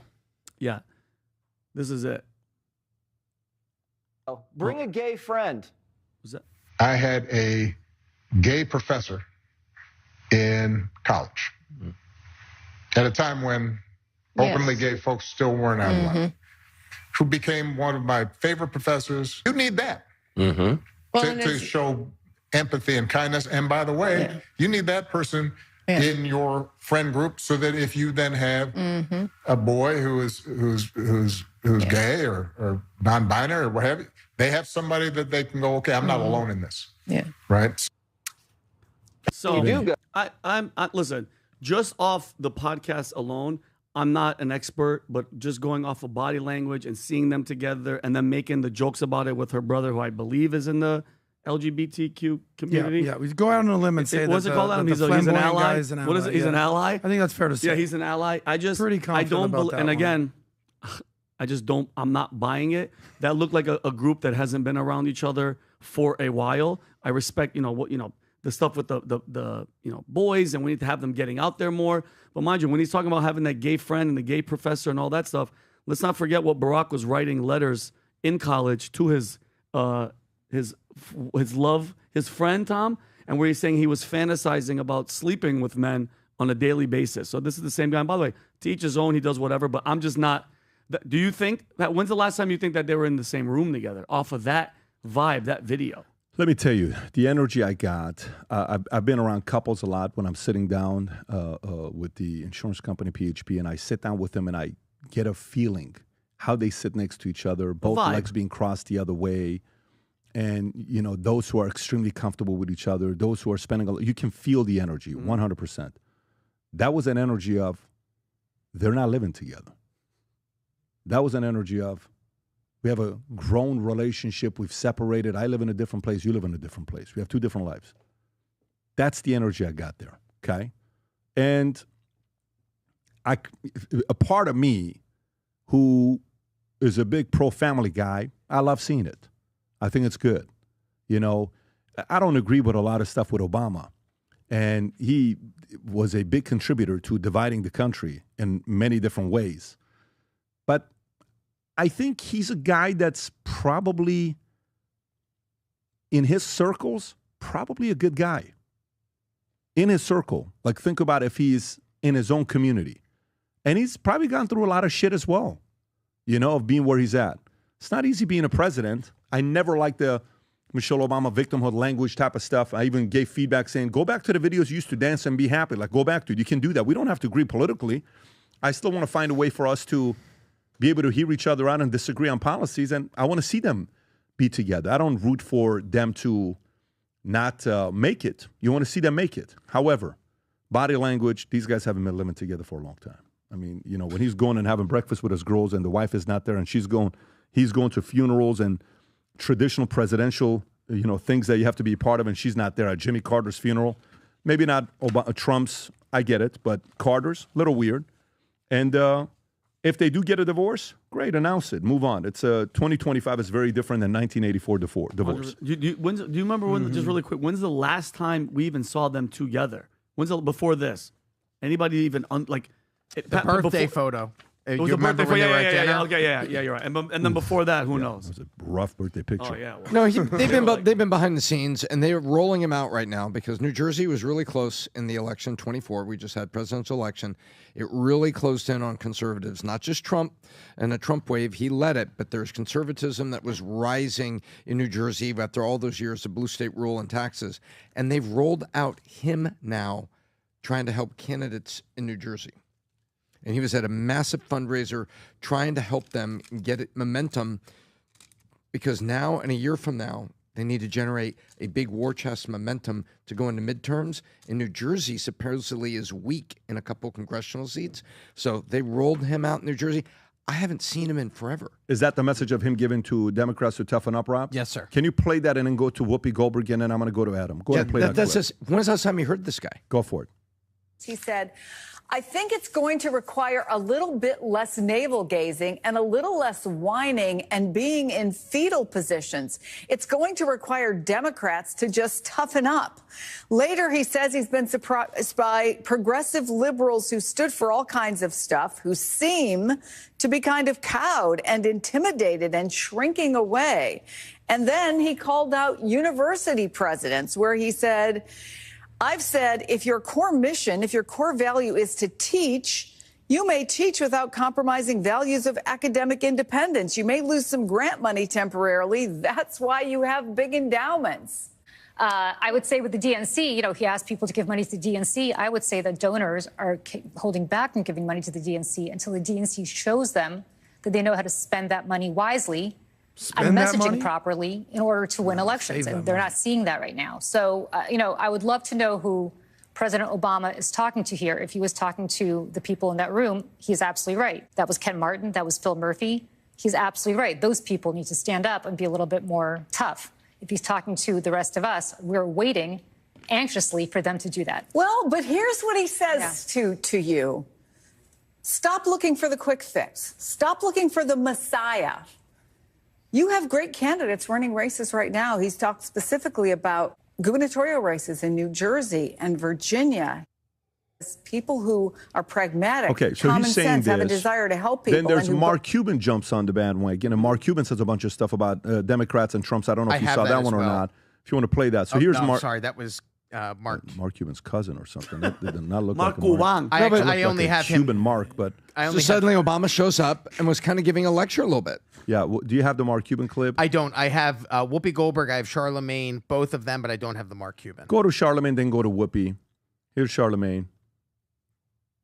It's mind-boggling to me when I hear people like President Obama say things that regular, everyday people been saying for years. We've been saying Democrats were cowards for a decade. We've been saying Democrats need to toughen up. And that cowardice is, why we're in the position that we're in now. And I can give countless examples of Democrats needing to show a spine. Like, for example, they should have told Biden that he was going to be a one-term president. It wasn't up to him.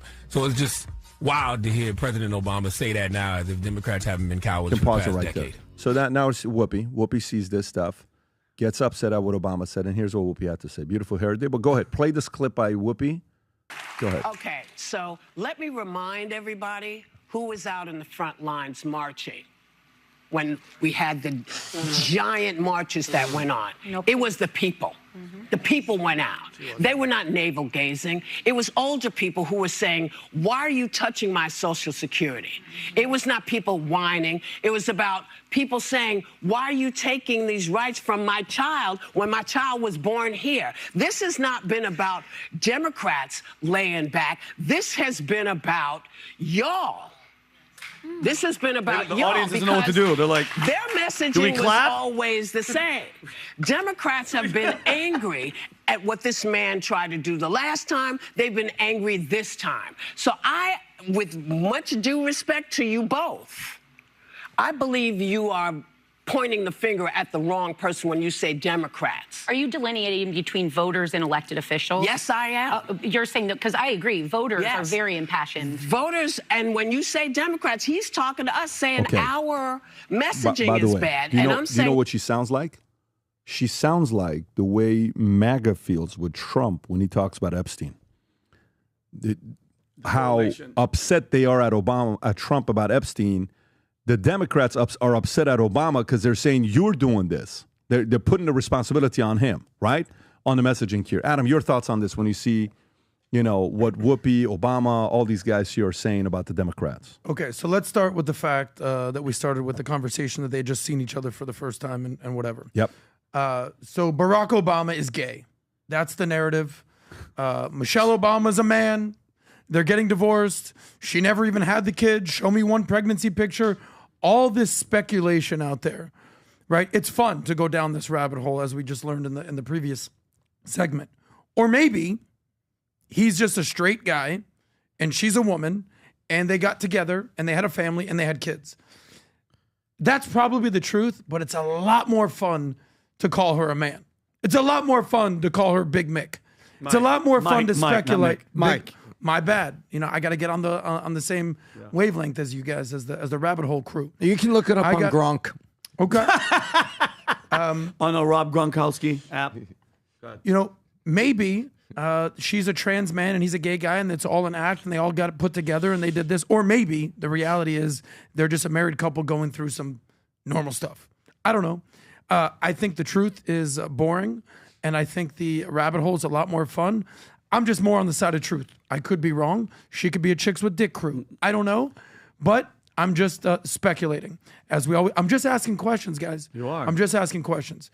But I mean, if you listen to Larry Sinclair, Adam, and Obama's letters to his girlfriend saying he fantasized about, you're a heterosexual male. I know that Allegedly, online. But Adam, have you ever written letters to your girlfriend in college saying, I think about sleeping with men every day? Then you have Larry Sinclair, who went in front of Congress and said, and affidavit, and took a lie detector test and said, when Obama was growing up in the politic world, I would do drugs with him and come sleep with him in a hotel. Okay. That I don't believe the Big Mike stuff, but that stuff is on. But that's actually a perfect example. So on one hand, you have married, family, 2 kids, been around the public media, been presidency, White House, evidence of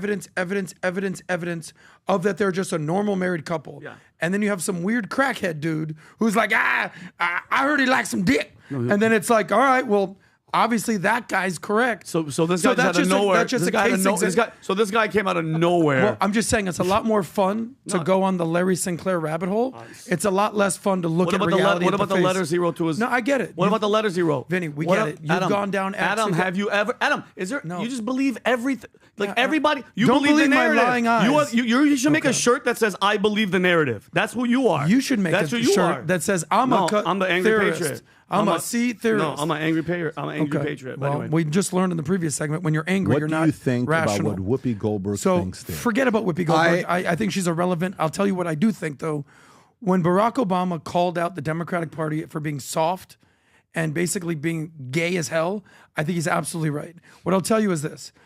He mentioned the fact that he had 2 daughters and that he's hoping and praying when he speaks with friends and family that they find good men. Because Barack Obama knows that the type of men that his daughter are associating with are weak, are feminine, are not masculine, and because those types of attributes are with one party and one party only, the MAGA conservative base. Those are real men. Show me men in the Democratic Party. I'll show you a guy who's masquerading as a trans activist. You mean Tim Walz isn't a tough guy? Tampon Tim is probably not the toughest guy. So what he's basically saying is, man, I'm a Democrat, but I would love my daughters to be with an actual, strong, conservative man with values and principles. He's not going to come out and say that, but that's what he means. So the next question is, what's worse for society? Strong men and weaker women, or strong women and weaker men? What's worse? The weaker men, obviously. 100%. 1,000%. We have millennia of men being strong, the dominant patriarchy, and women being the nurturing matriarchy, having kids, and being sort of subservient to men. That's built society. Now they flipped it. Women are the strong ones, down with the patriarchy, who runs the world, girls, the future is feminine. And now there's a lot of confused men out there putting on dresses, and Obama's looking at it and being like, I kind of caused this by lighting the White House LGBT colors. I kind of caused this by doing gay marriage. I kind of caused this by saying, hey, let's stop at the gay marriage thing. No, let's continue into trans world and trans psychopathy. So I think there's a part of Obama that's looking at everything and basically going, some of this is on me. So, but I know that you want Trump to go to jail. So, I hear all that, Adam. Adam, I hear all that. And some of that I agree with. What happened is Obama went out and kind of lectured everybody after being quiet and off to the side.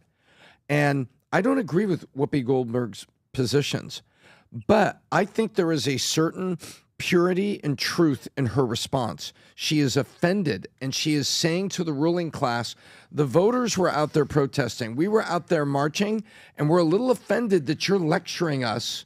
And you know what? I don't want to be lectured. And I don't want you to push back on me. I don't agree with her and her positions, but I think that's her response. And what Pat commented was, isn't that what a lot of MAGA people are saying? Is saying, hang on, you know what? You're our guy, Trump. Whoopi, you're our guy, Obama. Don't lecture me, Obama, on Big this Mike, one. you're our we guy. were out there, and now the MAGA is out there saying, don't lecture me on this. I'm upset and offended. Okay, I just said this is probably the weirdest podcast we've done. Vinny has basically been calling for Trump to go to jail. He says Dan Bongino. Hold on, you're putting Dan words in my Bongino, mouth. Cash I did Patel, not say that. Pam Bondi, all liars. Notice how he's twisting that I'm saying Trump should go to jail. We can run I the said tape if back he and was, call them if he was all doing liars. anything illegal, everybody Tom should go is to jail. defending Whoopi Goldberg. I'm not Above defending. all, I am not defending Whoopi. And- I said I understand her response. Patrick is defending the Mossad. Here I am defending our allies, Donald Trump, I'm not and calling Obama gay as hell. And Adam, please Here notice, we go. no one's defending you. No. What I'm doing I don't need is it. Here's the difference. I don't give a shit. Did you guys I'll fully defend myself. miss the entire segment in the podcast where I'm catching all these mosquito drones that Mossad send our way? We call Did them. you guys listening? Listen, hey, look at me. I'm talking to you. Hey, PBD. Stop it. PBD. No, it's Stop it. It's like PBD, karate. It's PBD, like- look at me. It's like Karate PBD, Kid. look at me for a second. I brought them. I brought the We know. flying mosquitoes. We know. Check the bugs. They're mosquitoes. MOS. Check the bugs on All the right, bugs. let's go to next story. Let's go to next story. Oh my God. Okay, we have like The Autopen? Let me diagnosed, see where I want to go. I want to go to a lot of business things story. today, No, guys. Tom, what business story do you have that we can get into? I want to go purely into business story right now. Boom, boom, boom, boom. Okay, Chinese buyers grabbing up American homes. I'm going to go into that one, Tom, and I'm coming to you and Vinny, okay? Vinny, you put that. That's one of the stories you have an opinion on. So Chinese buyers grabbing up American homes. Investors significantly increased their home purchase with National Association of Realtors, NAR, reporting an 83% surge from $7.5 billion to $13.7 billion between April 2024 and March of 2025, buying 11,700 homes at an average price of $1.168 million. Damn. Kashif Ansari, co-founder of Jawai QI, a realtor technology group, told Bloomberg that Chinese buyers were more likely to pay in all cash than any other group buyers, with 36% of purchase in California, 9% in New York. The NAR reported highlighted significant nationals as the largest group of foreign buyers, followed by 10,900 properties purchased by Canadians, 6,200 Mexicans, 4,700 Indians, while Ansari noted that the wealthy Chinese investors view the housing market a safe haven amid a China's property sector downturn, with new home prices falling 4.7%. Rob, is this the clip with him talking about it? Yes, sir. Go for it. The National Association of Realtors says Chinese buyers spent just about $14 billion on Is he saying U.S. what I just houses read? and real estate Yes. Okay, from you can pause April it. of last Tom, year. your thoughts on this story? Well, on one hand, it's just the rest of the world finds U.S. real estate to be a good investment, and they're going to be renting it back to the rest of us. So you look at it that way. On the other hand, along with China buying up all this farmland and the Trump administration doing the right thing and trying to put it into position for them to unbuy it and unwind those transactions, you know, I'm a little unnerved to have China buying properties. I want to know where the properties are, because let's face it, they want a spy network in the United States, and they want to cause havoc in the United States, and that's what they were doing with the farmland. We went into that on the various levels that could do it. And now if it's Chinese investors and all they're doing is buying property like the rest of the world, then it looks okay on one hand, but I don't trust that. I think there's motives that are underneath it, especially when they buy stuff that are near intelligence or military facilities, because they want to spy on us. Oh, and Tom, and again, my biggest word, I think, for 2025 is accountability, okay? China does whatever the hell they want, and nobody could stop them. Trump, thank God, he's with the tariffs, and he's kind of holding the foot to the fire. I mean, the last time he was doing this trade war with China, Tom, what happened? What leaked from a lab that we owned under Obama, weird, with Dr. Fauci? What? COVID. Oh, yeah, that's right. And destroyed the world, okay? They do backdoor deals, all this stuff with Joe and Hunter Biden, spy balloons. They do whatever the hell they want. And then the number was, Pat, just so the audience knows, $14 billion, okay? No mortgage, paid in full. And then that's 82.6% spike from the year before, okay? And like I said, with the The terrorists, I'm all cool, but playing footsie with this country who's trying to replace us, I'm done with it. I'm curious, Tom. When are we going to start treating China like the enemy that it is? I'm being genuine with you. Besides this terrorist stuff, okay, we're hitting them where it hurts, but they poison our kids with fentanyl, Tom. They flood the markets with freaking garbage products. They spy on us. They're buying. They try to sneak pathogens in to destroy entire crops. And that's treat them as an enemy combatant. Yes, exactly. And that is it, Tom. So, and Pat, is it worth it? Meaning, you know where I stand. This relationship has to come to a head. Okay, if a foreign nation dropped bombs on us, it's war. But when they silently do it with influence, with cash, with COVID releasing, like you said, we stop those two. Believe it or not, I don't actually think this is any kind of foreign influence. I don't. And I would tell you, if the government is buying land here near our military bases, yes, that's very concerning. If individual investors are buying up homes, how do you know? How can you trust, Pat, that they're not? By the way, that's what I said. If it's investors, that's one thing. But if it's the government and these homes are next door to military facilities, then they're trying to build. But these are cheap people from China, Pat, coming here to buy land. But let me tell you, it's a shit show in China right now. Yeah. So if you're somebody that's got money in China, and one thing in China is, believe it or not, they don't invest into their stock market a lot. They don't. No, not at all. They're not a stock market audience. If you type in, Rob, average Chinese investors, why do average Chinese investors not invest into their stock market? That's interesting. They're not. They're real estate. They're all about real estate, and they're cash people. Huh. They have a very different philosophy when it comes down to money. They're not. Let me see if it's going to show it to you here. There's going to be. I hope there's like data that comes up. Rob, you might want to use show why Gronk. that is. This guy. No, check out Benny's comedy show coming out soon. Key reasons: lack of trust in the market. So they don't. They're one of the lowest percentage of nations that invest into their own stock market. So lack of trust in the market, poor historical performance, speculative mindset, risk aversion, but they do believe in real estate in a big way. Preference for real estate. Chinese investors overwhelmingly favor property as a wealth-building tool due to rapid urbanization, historical high returns, strong belief in real estate as a safer, more tangible investment. So they're not going that route. I'm not surprised that they're taking their money and buying up stuff here. Do I like them being able to do it? No. Do I want any Chinese government to buy up a bunch of land around our military base? Zero. Whatsoever. Zero. That's my concern. But it is a pattern that people are looking into. I'll give you something. All right. So you have something on this? I think what's going on here is this. Everything's better in America. You don't hear stories about Americans going all over the world trying to buy all the different property and trying to invest in other things. No, you hear stories about everyone trying to make their way in America. And the best thing about America is almost the worst thing about America, and that's called freedom. Anyone from anywhere can eventually get here and buy whatever they want.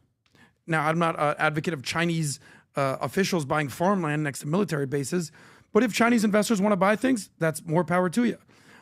If Muslims want to come here and become citizens and move in here and want to implement Sharia law in Dearborn or in Minneapolis or in Houston, it's kind of their right to do it. Not a fan of it, but welcome to America. If Mexicans want to come here and wave the Mexican flag and say how much they hate America, and then we say, go back to Mexico, they go, no, I want to stay in America. They have the freedom to do that. You know, if Argentinians and Venezuelans and Dominicans and all my friends in Miami want to basically say, I can't put my money in countries I don't trust, so I'm going to buy all the property in Miami, that's their freedom to do it. Everyone wants to get to America. Everyone wants to invest in America. Everyone wants to put their money in the American stock market and real estate market.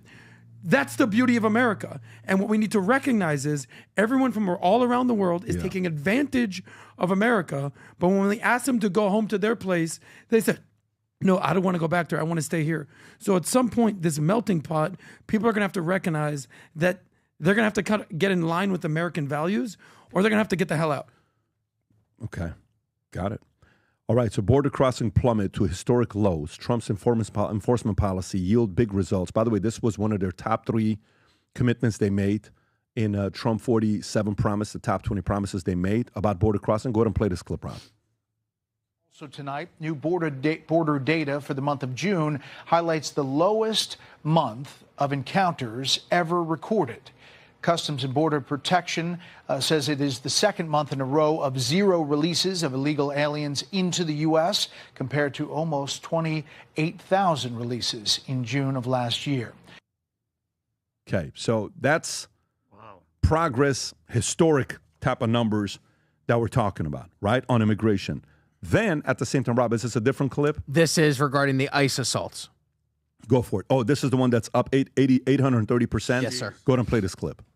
Against ICE. Kristi Noem said this: our brave ICE law enforcement are now facing an 830% increase in assaults against them. This new data reflects the violence against our law enforcement in cities across the country in the last few weeks. Politicians across the country, regardless of political stripe, must condemn this. Gavin Newsom, we're looking at you. Absolutely. And that increase, the 830%, is just since Donald Trump has taken office in the second term. So it was January 21st through July 14th. And now, because she says, or other Republicans are saying, because of these Democratic politicians and the mainstream media spreading lies and fake stories, this hate and this violence continues to stir throughout different cities, especially in these liberal cities where they're going after ICE. They're doxing ICE members. Then people show up at the ICE members' houses. They threaten their family members. They dumped trash in one of the ICE officers' front yard, threatening family members. You have that marijuana farm, and the media is trying to say that this guy, one of the illegals, died at the hands of law enforcement, which is not true. The guy climbed up 30 feet and then fell, and unfortunately someone did lose their life, but that person was running from the police. But yet the ICE officers rescued 14 little children who were working on this marijuana farm. Would you want your child working there? So they're doing great work. They're arresting violent criminals. You've seen all the rap sheets. We're talking about child predators, we're talking about murderers, we're talking about people who hit and run, all kinds of bringing drugs into our country. The fact is, real quick, Brian, is they're serving warrants. And any other American, if you have a loved one that you love and care about that has committed a crime and you don't want them to go to jail, you can't prohibit an operation. They would be charged with obstruction of justice. And so it's one thing for the Democrats to say it, but it's another thing for people to actually go out there on the scene, throw rocks, shoot guns, which we've reported as well, and stop the operation. You got to charge. Tom, thoughts?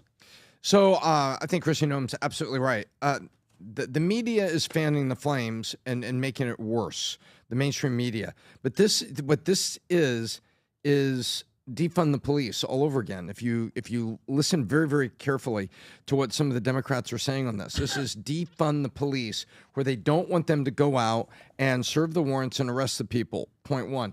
But point two, this is happening in areas where it's a really bad visual, where you said, hey, we're going to go get the criminals, we're going to get the people that have rap sheets, we're going to have people that have jumped bail, we're going to go find all these people, and we're going to deport you because you're bad, we know you're bad, and you're out of here.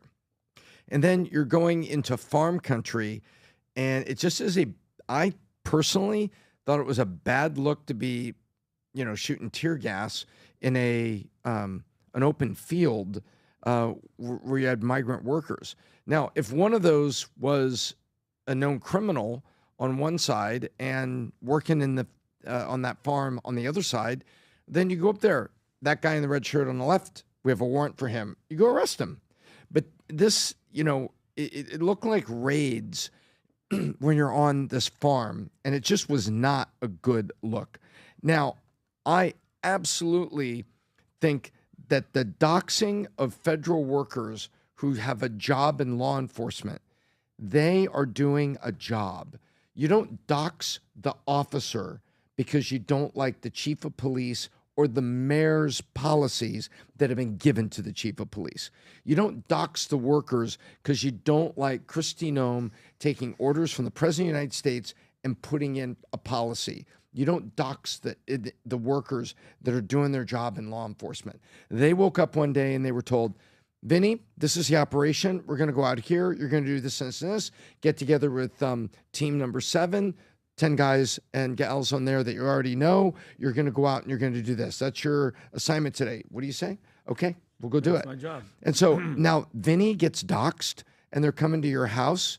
They better be careful, because you're coming to the house and you're getting really close to cross in that front door. And when you cross Vinny's front door and threaten his family because he's a doxxed worker, you're going to catch a bullet. And that is what I think is the horrible outcome.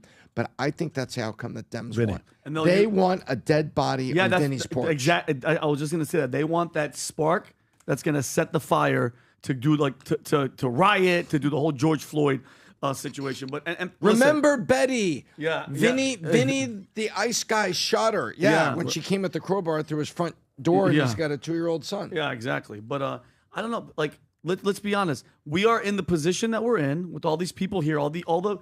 Don't get me wrong. It's been happening forever. But the past 4 years, the numbers are anywhere from 18 to 20 million illegal people. The door was wide open, and everybody came in. Okay, Trump, ICE. Excuse me, there was no door. Thank you, Tom. It was just a barn. It was just a barn. The whole thing was open. Yeah, everything's open. So he's trying to fix the problem. Obviously, it's not going to be perfect. But if we go to the root of the problem, the word illegal, that's what a lot of these freaking people, including Democrats, miss. Illegal. Tom, when you're talking about crime, the first thing you did when you came to America was you committed a crime. Okay? Plain and simple. I'm sorry if you've been here for a while, if you've been here for 2 years and you're kind of being a good person, you're trying to do it, but the rules are the rules and the law is the law. Yes, they should start to shift something. And again, I think you're the first person that said it, where you're like, if you've been here for 5 years, if you've been here for 10 years, you're paying taxes, you're doing your thing. What'd you say, Pat? Like a little penalty, pay a penalty, do some back pay, you get to stay. But that system, I don't think, are they anywhere near? I think Trump is talking about it a couple days ago, Rob, if I'm not mistaken. They're trying to figure out something for the people, Pat, the farmers, or whoever that have been here. But I'm sorry if you committed, a murder 30 years ago and now they come in and grab you. I'm sorry. The murder, the crime still happened. When you come to the country illegally, I'm so sorry. My heart hurts for you, but you got to go because everybody else is here, didn't break the law. Period. That's it. Change the system. Change something. I don't know. Adam. One of the greatest Americans in America today is a guy named Tom Homan. And you might not like what he's doing. You might not like what he's saying, but there's a lot of Americans that do. Overwhelmingly, Americans, here's some stats right here. CNN shows majority of Americans want Trump to deport all illegal immigrants. New York Times, left, 55%. Marquette, 64%. CBS News, 57%. ABC, 56%. Americans are basically saying, we don't want people who are here illegally to be here. And those are people who haven't necessarily even done bad crimes. Those are people who just crossed the border illegally. So what we're doing is, what we're seeing is just normalcy is taking over. You've committed a crime. You've came here illegally. You're going to have to pay a price. Now, I don't think you should be going to jail for crossing the border, but what are the ramifications of that?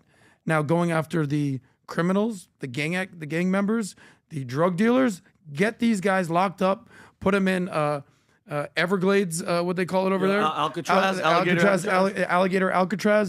put them in there. Tom Homan, they said, we can't separate kids from their family. Well, that's exactly what you do when your father is a drug dealer and he has to go to jail. We can't separate the mother from the children. That's exactly what happens when your mother committed a crime. She has to go to jail. It sucks. Nobody likes to see people being rounded up, gathered, and thrown in jail. Nobody likes that. It's not pretty. But none of this is meant to be pretty. Something called GSD, getting shit done. Sometimes you got to get shit done, and you got to break a couple eggs in order to make an omelet. That's what Tom Homan is doing. Egg prices are down. Again, guys, listen, it's some things are very, very nasty on what you're saying, but this is what they voted for. Go to the top 20 promises he made on Trump 47, Rob. This is the promises Trump made. It's a checklist. I promise to do the following checklist. Get to the bottom of Epstein. No, that's not on the list. Yeah, I sent you the picture yesterday. Anyways, it's on one of the promises that they made, border, and I think it's the top three promises that they had in place. Exactly. So, okay, let's go to the next story. Vinny, tell me, what is this story of the CEO being at a Coldplay concert? What is that all about? Okay, so I sent it to Rob. The guy is Andy Byron, and we fact-checked it. He's the CEO of Astronomer, okay? He's at a Coldplay concert, and with his HR head Kristen Cabot, and they got caught on the Jumbotron. Rob, is the volume up? Because I believe the guy, the singer, Chris Martin, who's the guy? Coldplay. It's Coldplay singer. He's like, he says something like, oh, either they got caught or she's really shy. Oh, look at these two. All right, come on. You're okay? Oh, what? Look at her friend. Having an affair, or they're just very shy. Oh, look at the friend, Pat Red. Oh my! So that's the CEO of the company. He's at a Coldplay concert with the head of his HR, and who is this guy? I he's don't know who it is. a astronomer. His name is Andy Byron. I looked it up, Rob. Look what astronomer. It's like a tech type. Is that really with his head of HR? That's the head of his HR. Her name is Kristen Cabot. This is what Grok is saying. Orchestrate from Kristen Cabot is the head of it. Their alleged affair was exposed on a kiss cam at Coldplay concert in Boston, sparking interest due to workplace ethics. That's what Grok is saying. How wild is that? Why are we talking about this story? It just happened before we came in here. But I mean, you know, those kiss cams, people are like, no, I don't want to kiss my Coldplay wife. had a concert this morning In Boston.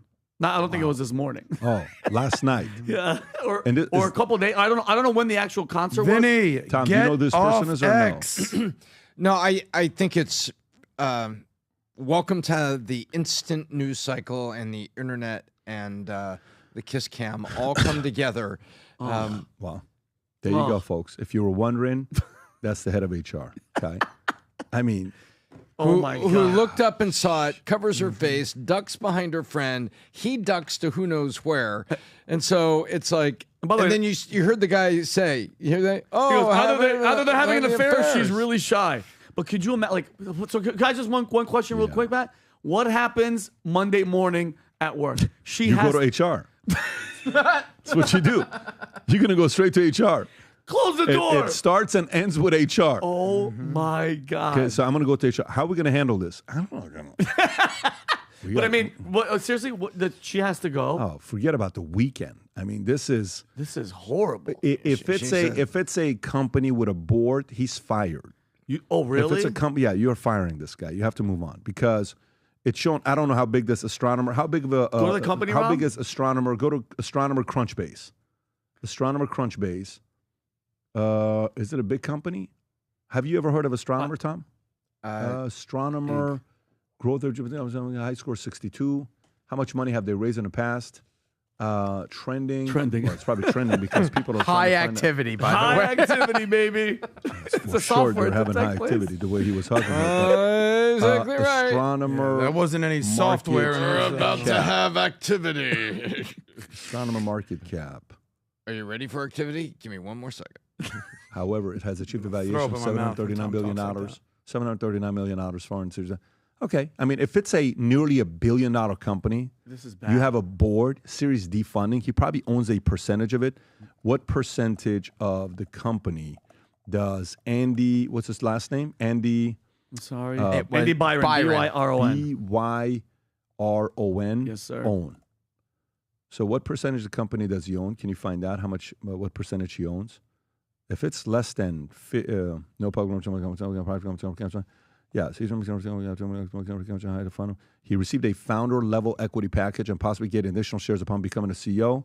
Yeah, so he owns a good amount of shares. Okay. How much that is? It could be as low as 5%, as high as 25%. Okay. He doesn't own over 51%. He's fired.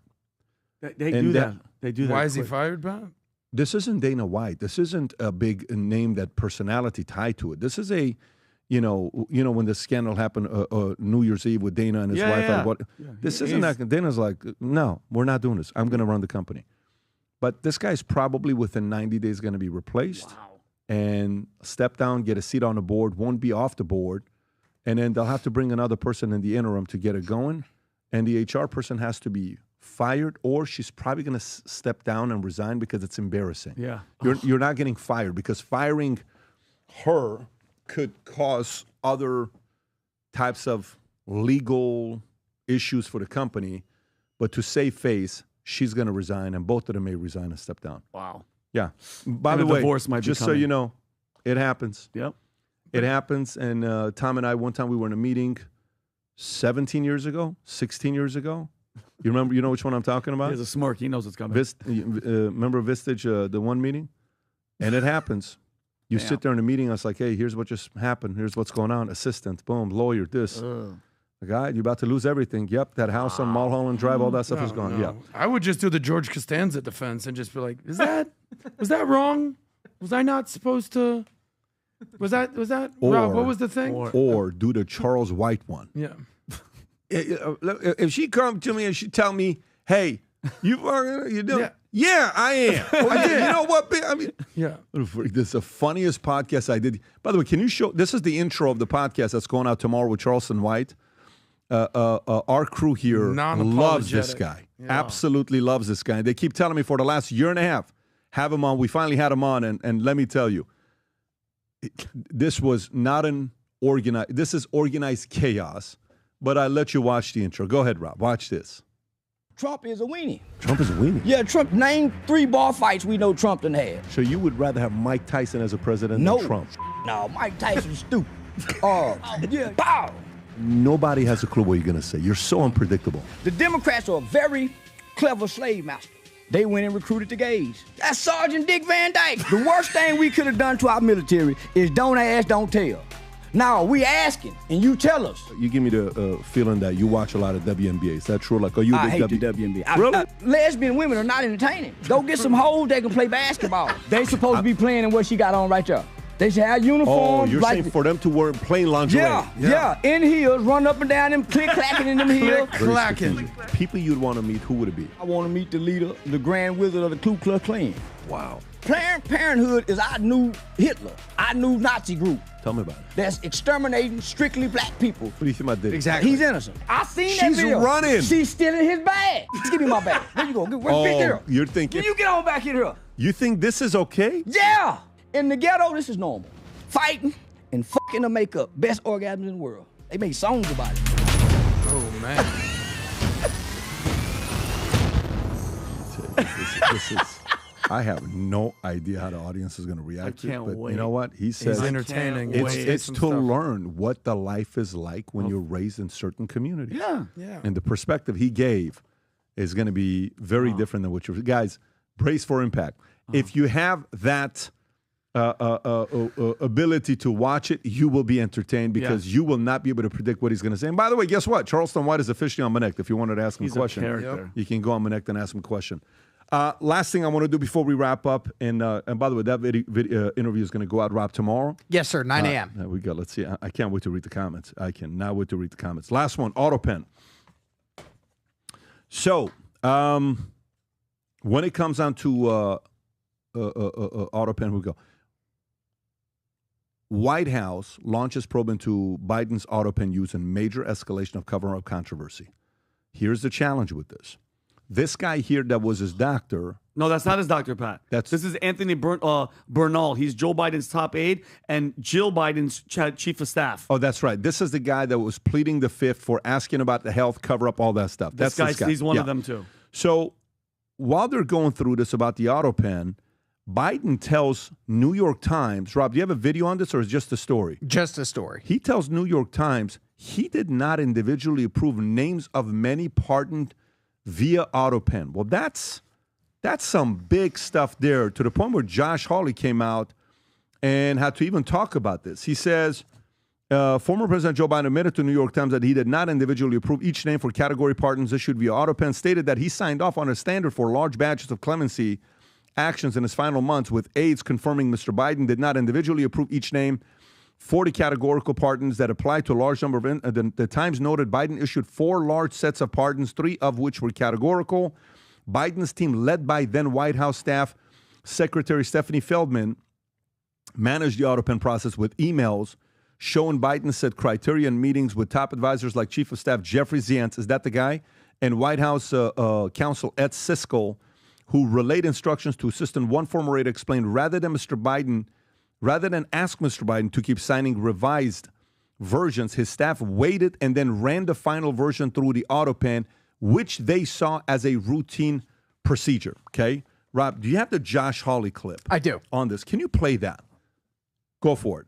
All over this Autopen situation, it's just becoming now front page news. What in the hell's going on, and what can you do about it? Well, what needs to happen, a couple things. I mean, first of all, we need to call the person. We now have the name of the person who managed the Autopen under Biden. I believe the individual is a woman. She needs to be called before Congress, put under oath, testify in public. We need to hear from her. We need to know exactly what did he authorize, when did he authorize it. I suspect the truth is, Steve, he didn't authorize anything, which would be like the scandal of the century. We need to know that. Number two, there is supposed to be a paper trail. You know, we had a hearing on this in the Senate a couple of weeks ago. To me, the big revelation out of that hearing was every time the Autopen is used, there's supposed to be an explicit paper trail. The president has to, at a minimum, give verbal consent to use it, and a record is made of that. So let's get all the documents. Let's see them. They should be in Biden's archives. They ought to be in his papers. We need to go get them. If Biden's not going to release them voluntarily, Congress ought to subpoena those documents and get them and put them out in public. Where's the paper trail? Who authorized the use of the pen? That's what we need to be getting after. Okay. Tom, thoughts on this?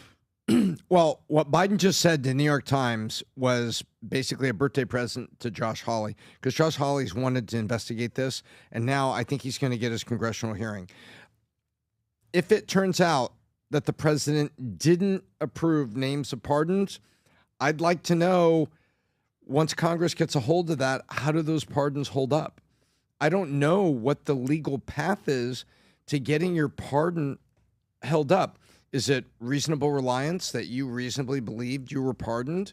Okay, well, that's fine. But if you weren't really pardoned, I want to know what the legal path is here, because these pardons impact the American people. That people who have committed crimes were granted clemency. All those drug criminals, where it turns out now, remember all the marijuana? Of course. You call them criminals. I hate to do that, but it was the people that were in prison for distribution of marijuana that now you would get 14 days at county or something. So I'm concerned about where do we go from here, because Josh Hawley, I believe, is going to have hearings on this. And if there were names that weren't approved, such as Fauci, I think that opens the whole, it's not Pandora's box. It opens the process to dive into COVID. I'm not worried about the individual people that may find out they're not pardoned on other things, but this would open up the ability to prosecute on COVID. Oh, I personally don't think that, like, I like Josh Hawley, but Republicans are all bark and no bite. How many more hearings? How many more letters? How many more? All they do is talk. Democrats, say what you want about them, bro. They go for your jugular. They will start lawfare on your ass. They will go, oh, this property's not, it's worth $15 million or this. They will go after you and they will cut off your freaking life supply. Okay, and Pat, if we don't mind, Rob, because I'm going to go back just to get the audience caught up. Last week, Joe Biden's personal physician, his name was Kevin O'Connor. He showed up in front of Congress. He invoked the Fifth Amendment when asked about Biden's mental health, cognitive fitness, and who was actually making decisions in the White House. Then yesterday, do you mind if we play this, Pat? This is Anthony Bernal, Joe Biden's top aide and Jill Biden's chief of staff. He also invoked the Fifth. Look at this guy and tell me if you don't feel guilt. Go ahead, Rob. You can play it. Mr. Bernal, did you ever advise President Joe Biden to pardon his son, Hunter Biden? On the advice of counsel, I respectfully decline to answer the question pursuant to my Fifth Amendment rights under the Constitution. Yeah. Look at how happy he is. Look at this guy. Look at him.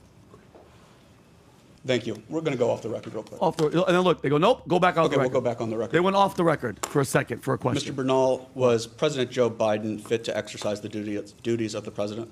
On the advice of counsel, I respectfully decline to answer the question pursuant to my Fifth Amendment rights under the Constitution. Let the record reflect that Mr. Bernal has invoked the Fifth Amendment right against self-incrimination. Mr. Bernal, please be very clear. Are you declining to answer the question put to you solely on the ground that you believe the answer will incriminate you? On the advice of counsel, I respectfully decline to answer the question pursuant to my Fifth Amendment rights under the Constitution. But legally speaking, he just said yes. Did any unelected official or family member of President Joe Biden execute the duties of the presidency? Look at this. On the advice of counsel, I respectfully decline to answer the question. Rob, you can stop it. Okay. Now, if you guys remember, do you guys remember this, Tommy? About a month ago, David Hogg was caught undercover by James O'Keefe, and he was saying that Bernal was the one actually running the White House. This is the guy. The question for me is like, how corrupt is the DNC? Too loud. Yeah, go ahead. Go ahead, Rob. The question for me is like, how corrupt is the DNC if so many people knew, or few people knew about Biden, well, the president of the United States? I mean, I think the fact of the matter is the DNC is always going to be like a campaign arm of the president, ultimately. The bigger issue is like the inner circle that was around Biden. Here we go.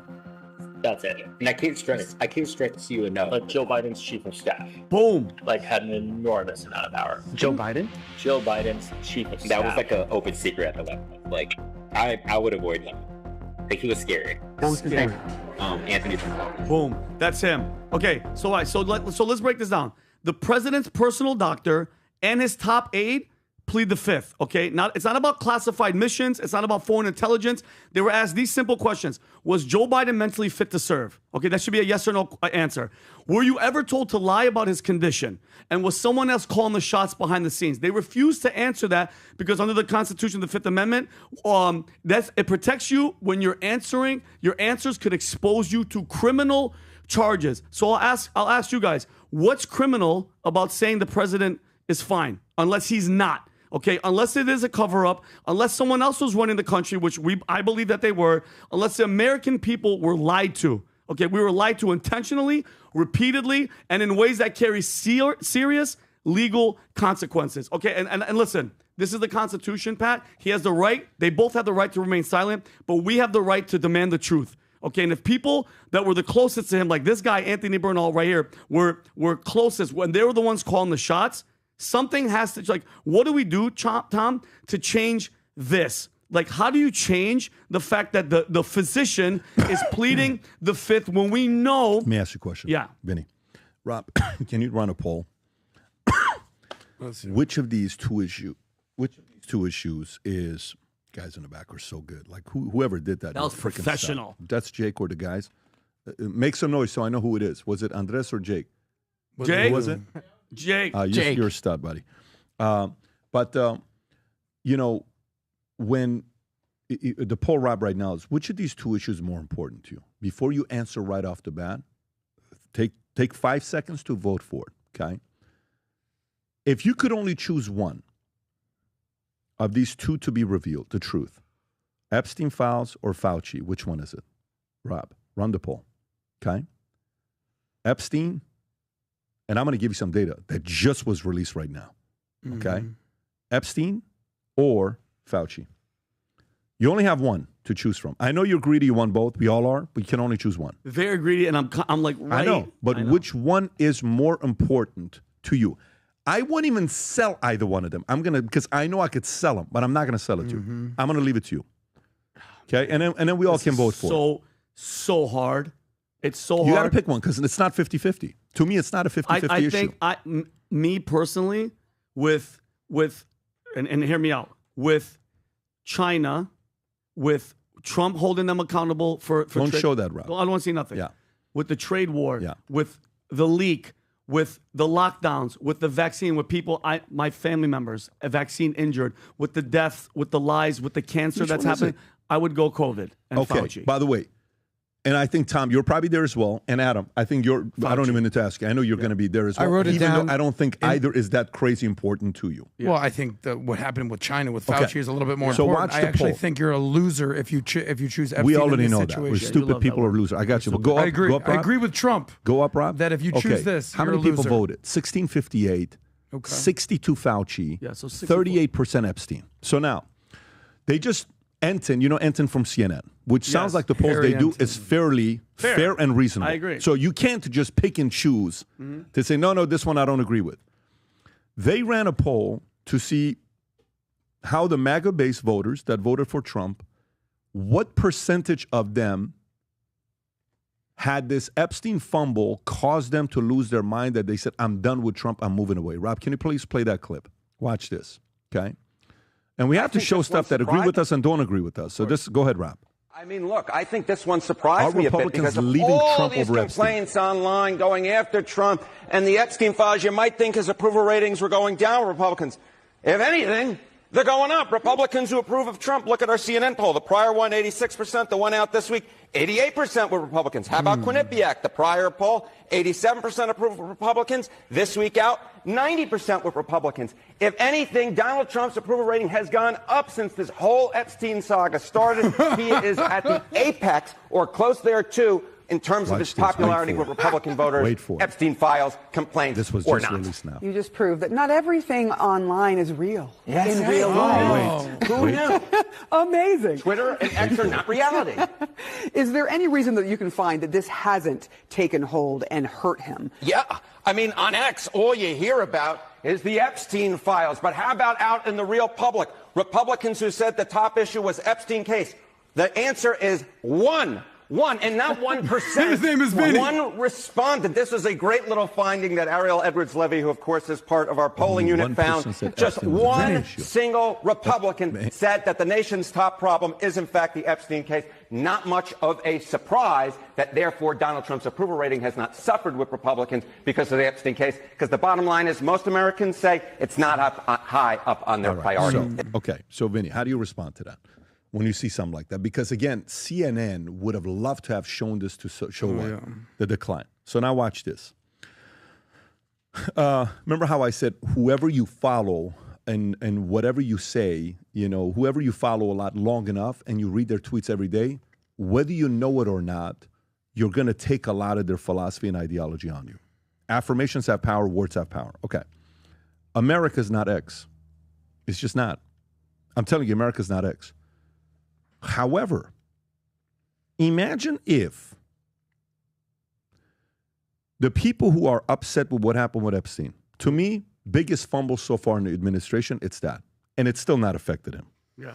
Remember back in the day, I can go to New York. I'm still not. Yeah. Okay. If they want to get a certain level of status, of like saint status, if they're able to address this Fauci thing and get it, remove Fauci's pardon. Supreme Court votes 5-4. Mm-hmm. You can go to Supreme Court. Supreme Court votes 5-4. The pardon's been removed. Oh. Then Hawley, Rand Paul, they go after him. RFK goes after Fauci. All of that is public. Fauci's not going to go to jail, but all of that is public. And we all find out that him and all these guys lied. The level of redemption, how many people will sit there and say, freaking about time? I mean, you're saying find out that they lied. I mean, we already know that they lied. The facts are out there, but it's the accountability of holding his foot to the fire and having him go in front of Congress and not because he knows that the Democrats own the House and the Senate. Fauci was yelling at people because he knows he was untouchable. The Americans, who now forget about politics, just how Americans feel about COVID, they're up over 70% support, and they're in the I told you so. So when you ask them, are you pleased to hear Johnson & Johnson said that that they went too fast, they didn't test it? Are you pleased to see court cases that are saying those vaccines were unsafe? Are you pleased to see saying all the mandates for kids having vaccines have been removed? Are you pleased with that? All of that's over 70%. Strictly related to the vaccine, Americans are over 70% approving and supporting all of the truth that's coming out right now. Mm-hmm. You take that, Pat, that 70%. When Tom, you put Fauci on the stand, he's the villain that caused it. So what I'm saying to you is, and Adam, I'm going to come to you and we're going to wrap up. What I'm saying to you is, if we have 1/10 of influence over the administration, 1% influence over the administration, and they watch. We know they watch to show some of the things that we say. The way politics works, stories come and go. Trust me, a crisis is going to happen in the next week. You're going straight to the crisis. Wait for it. You will see how quickly America moves on. Fortunately, unfortunately, whatever you want to call it, that's the game of politics, how it works. That is the worst interception of all time. Boom, you moved on. Yeah. Okay, to the next fumble. But if these guys are able to actually do this, I believe this is bigger than John F. Kennedy assassination. I believe this is bigger than 9/11. I believe this is the biggest one out of all of them. I agree. If they do this. And why do you say that over JFK I think, and 9/11? Because JFK didn't influence 100% of the world. Epstein didn't influence 100% of the world. 9/11 didn't influence 100% of the world. COVID and Fauci influenced 100% of the world. Shut everything down. Yeah. No matter whether you lived in Australia, Italy, Spain, China, Japan, US, Canada, Brazil, Mexico, you were affected by Fauci. 100%. 100%. That I'm very interested in. Very interested in. And if you leave the people out of it, 70% of Americans are aligned on the COVID vaccination. Yeah. Forget the people. Don't be political. Just the topic of the vaccination. 70% of America are aligned right now. Okay, now can we be honest with each other? What are the odds? Less than 5%. Okay, and that's the one thing that it drives me bananas. That if the Autopens, remember when they lined them all up, it was all the same. And this is the thing when it comes to people like me. We want, when I say accountability, give us one of these guys. Arrest him. But Vinny, yeah. No, you're not 80%. Yeah. Look where the Epstein issue fell. Mm-hmm. In the streets. Whatever we like, we think everybody else likes. They don't. Whatever we follow, we feel everybody else follows. They don't. They don't. That's how this works. For sure. So that's telling you that. Adam, give me your final thoughts and then. Well, look, I'm not going to do what you thought I was going to do and just freak out and just tell you that you were wrong and tell you I was right. I wouldn't do that. I'm better than that. I'm not going to tell you that I'm good looking and you're ugly and I'm smart and you're stupid. I wouldn't do that to you, Vinny. You would say stupid, though. Okay, I would. But I do think there was a message here in this sort of mini intervention that we had for Vinny. I don't think you're a loser. I don't think you're stupid. I don't think you're a gullible weakling. I don't think you're any of the things that Trump called his own base. I do think you've been a little bit brainwashed. And this has been my entire emphasis of our point and what we did today. Hold on. Go ahead. And when I said, yeah, okay, I'd like to know what happened with Epstein, but I'm not going to lose my mind if I don't get the exact answer that I've been looking for. And what's been happening is that they told you what happened and you disbelieve it and you go down a rabbit hole to unprove what has already been proven that you didn't prove, and it's just a pathway to nowhere. So I think PBD, because he loves you and appreciates your perspective, we all do, he's like, well, look, dude, maybe you're wrong on this one. And here's some data that shows you how wrong you are. Is it 1% of the that doesn't mean that I'm wrong at all. That's not, you just missed the point. No, I'm not wrong. I'll tell you why you're wrong. Because on the top 20 issues that Trump campaigned on, Epstein wasn't on the list. I also disagree with what you're saying, All right, bro. well, then let me finish my statement, and then you guys can disagree. On polling of America about you're ready to basically call Donald Trump a liar, Kash Patel a liar, Dan Bongino. You said they're all liars. They did. And now public polling is actually his approval is higher than ever. By the way. So maybe I'm misinterpreting this wrong? No. Those two don't correlate here. Tell me where I messed up here. No, it's not that you messed up. Exactly. You're assuming. Enton is telling you that it's not people's top issue. Yes. And it was one person's top issue. Not even 1%. He said it. Correct. One person's top issue. And his popularity even went up. Exactly. And the point I'm trying to make is X is not America. YouTube is not America. Mm-hmm. Facebook, Instagram is not America. Fox News is not America. CNN is not America. These are all factions of America. And to him, this is a very important matter, period. He's got nephews and nieces. He has the right to do so. And you can say, no, it's not important to me. And then data can prove both people wrong and say, you guys don't know what you're talking about. Here's what America's interested in. All right, great, cool. And we move on. Yep. So it can still be very important to the guy. The only thing I'm saying is allow the right people to wash your brain. Yeah. Okay. Well, some of the dirt, that washes you also, the shit sticks. Listen, and I've been wrong. It's hard to do so. I've been wrong a ton of times. And I'll say, yeah, my bad. I was wrong on this. I was wrong on Trump, Russia. I've been wrong. And I have the balls, just like Ken Langone said about Trump. Listen, when I'm wrong, I'm going to say, yo, my bad, I move on.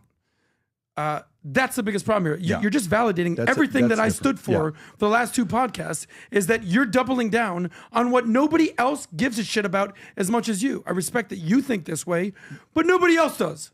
Okay. Well, one other guy, and it might have been your you. convictions, and you're brainwashed in other situations. No. And it is what it is, Adam. You're brainwashed too. Here's the problem. We got to wrap up. It's like you don't have the balls to say, you know what, I was wrong. Say you were wrong. Say you were wrong about what? Tomorrow we have oh my God. It's like we're in a pointless situation we have here. Charleston White. Guys, there's going to be a lot of brainwashing, but it ain't going to be clean water. Still, you're going to hear some stuff that's going to be very offensive when this goes out tomorrow. 1 minute he's bashing the president. Next minute he's saying he's the reason why he voted for him. Next minute he's bashing him again. And the next minute he's the greatest of all time. It's a very weird podcast. However, those of you guys that are competing for the Menect contest, I can't wait to see you guys here. We only have 2 weeks left for those of you that are competing and they're still in it. Rob, if you want to go to the Leaders Bulletin, out of nowhere for lightweight, John Kiraku is first place. Ashley Glenn is still there. Wow, Giancarlo's at 140, 2 months combined. You have Scott Woolley, Dan Rohn, Rhino YouTuber, Scott Storch. Oh, wow, Scott could be in this one. Julio Gonzalez, and then who's 9th and 10th, Rob? I don't know who's 9th and 10th. Terlin and Anna Kasper. Anna Kasper is 10th place. And then let's go to middleweight. On middleweight, we have Tommy Robinson, Dean Mason, Constantine, DJ Shipley, Aaron Mont, Patricia Busquets. You got a bunch of other guys there. Then go to heavyweight, Mason, Brinkat, Mara, Garcia, Matt Sapala, Sardor, Cap Chatfield, Brock, Santino, Patrick Williams, and then super heavyweight, Lindy's destroying him. She's just on. She's going to break a record this month, Lindy. And Vincent Oshana, Timothy. Andy Elliott was like, I'm going to break every record here. He slowed down a little bit. He slowed down, but Lindy Lee is just Timothy on fire. Ryan. Then you got myself, Tom, Adam, Andy, Vargas, Gargullo, who's 10th place. Dennis Panev. And then go to users. Gargullo. It's going to be Zeus. Users going to be top 3 categories. So Kylan Webb. Oh, okay, so it could be Kylan, Mike Lamb, and Shahtaj. They're top 3 right now competing for it. Anybody can go. All you need to do is connect people, ask people questions in there, and you leave people reviews and unique reviews. You score points. So you can download the app and ask them and compete. And you're going to come out here and have dinner with us, and then we're going to go to the cigar lounge afterwards and hang out together and go to the existing experts. Zeus is holy moly. But look at the race between Dorothy and I love Dalton. Dorothea. Hecka's there. I'd love to meet awesome. Hecka. I'd love to meet Hecka. Dr. Cox. Great. Hecka's so we're going to have a good awesome. time. Gang, download the app. It's going to be a big announcement with Menect coming here. I'm so how excited. soon? Like I'm talking like month. One will be in 3 to 4 weeks. Then the big one's going to be in September at the Vault. Massive. Anyways, gang. Get your Vault take care, tickets everybody. now, guys. God bless. We'll see you guys soon. Bye-bye.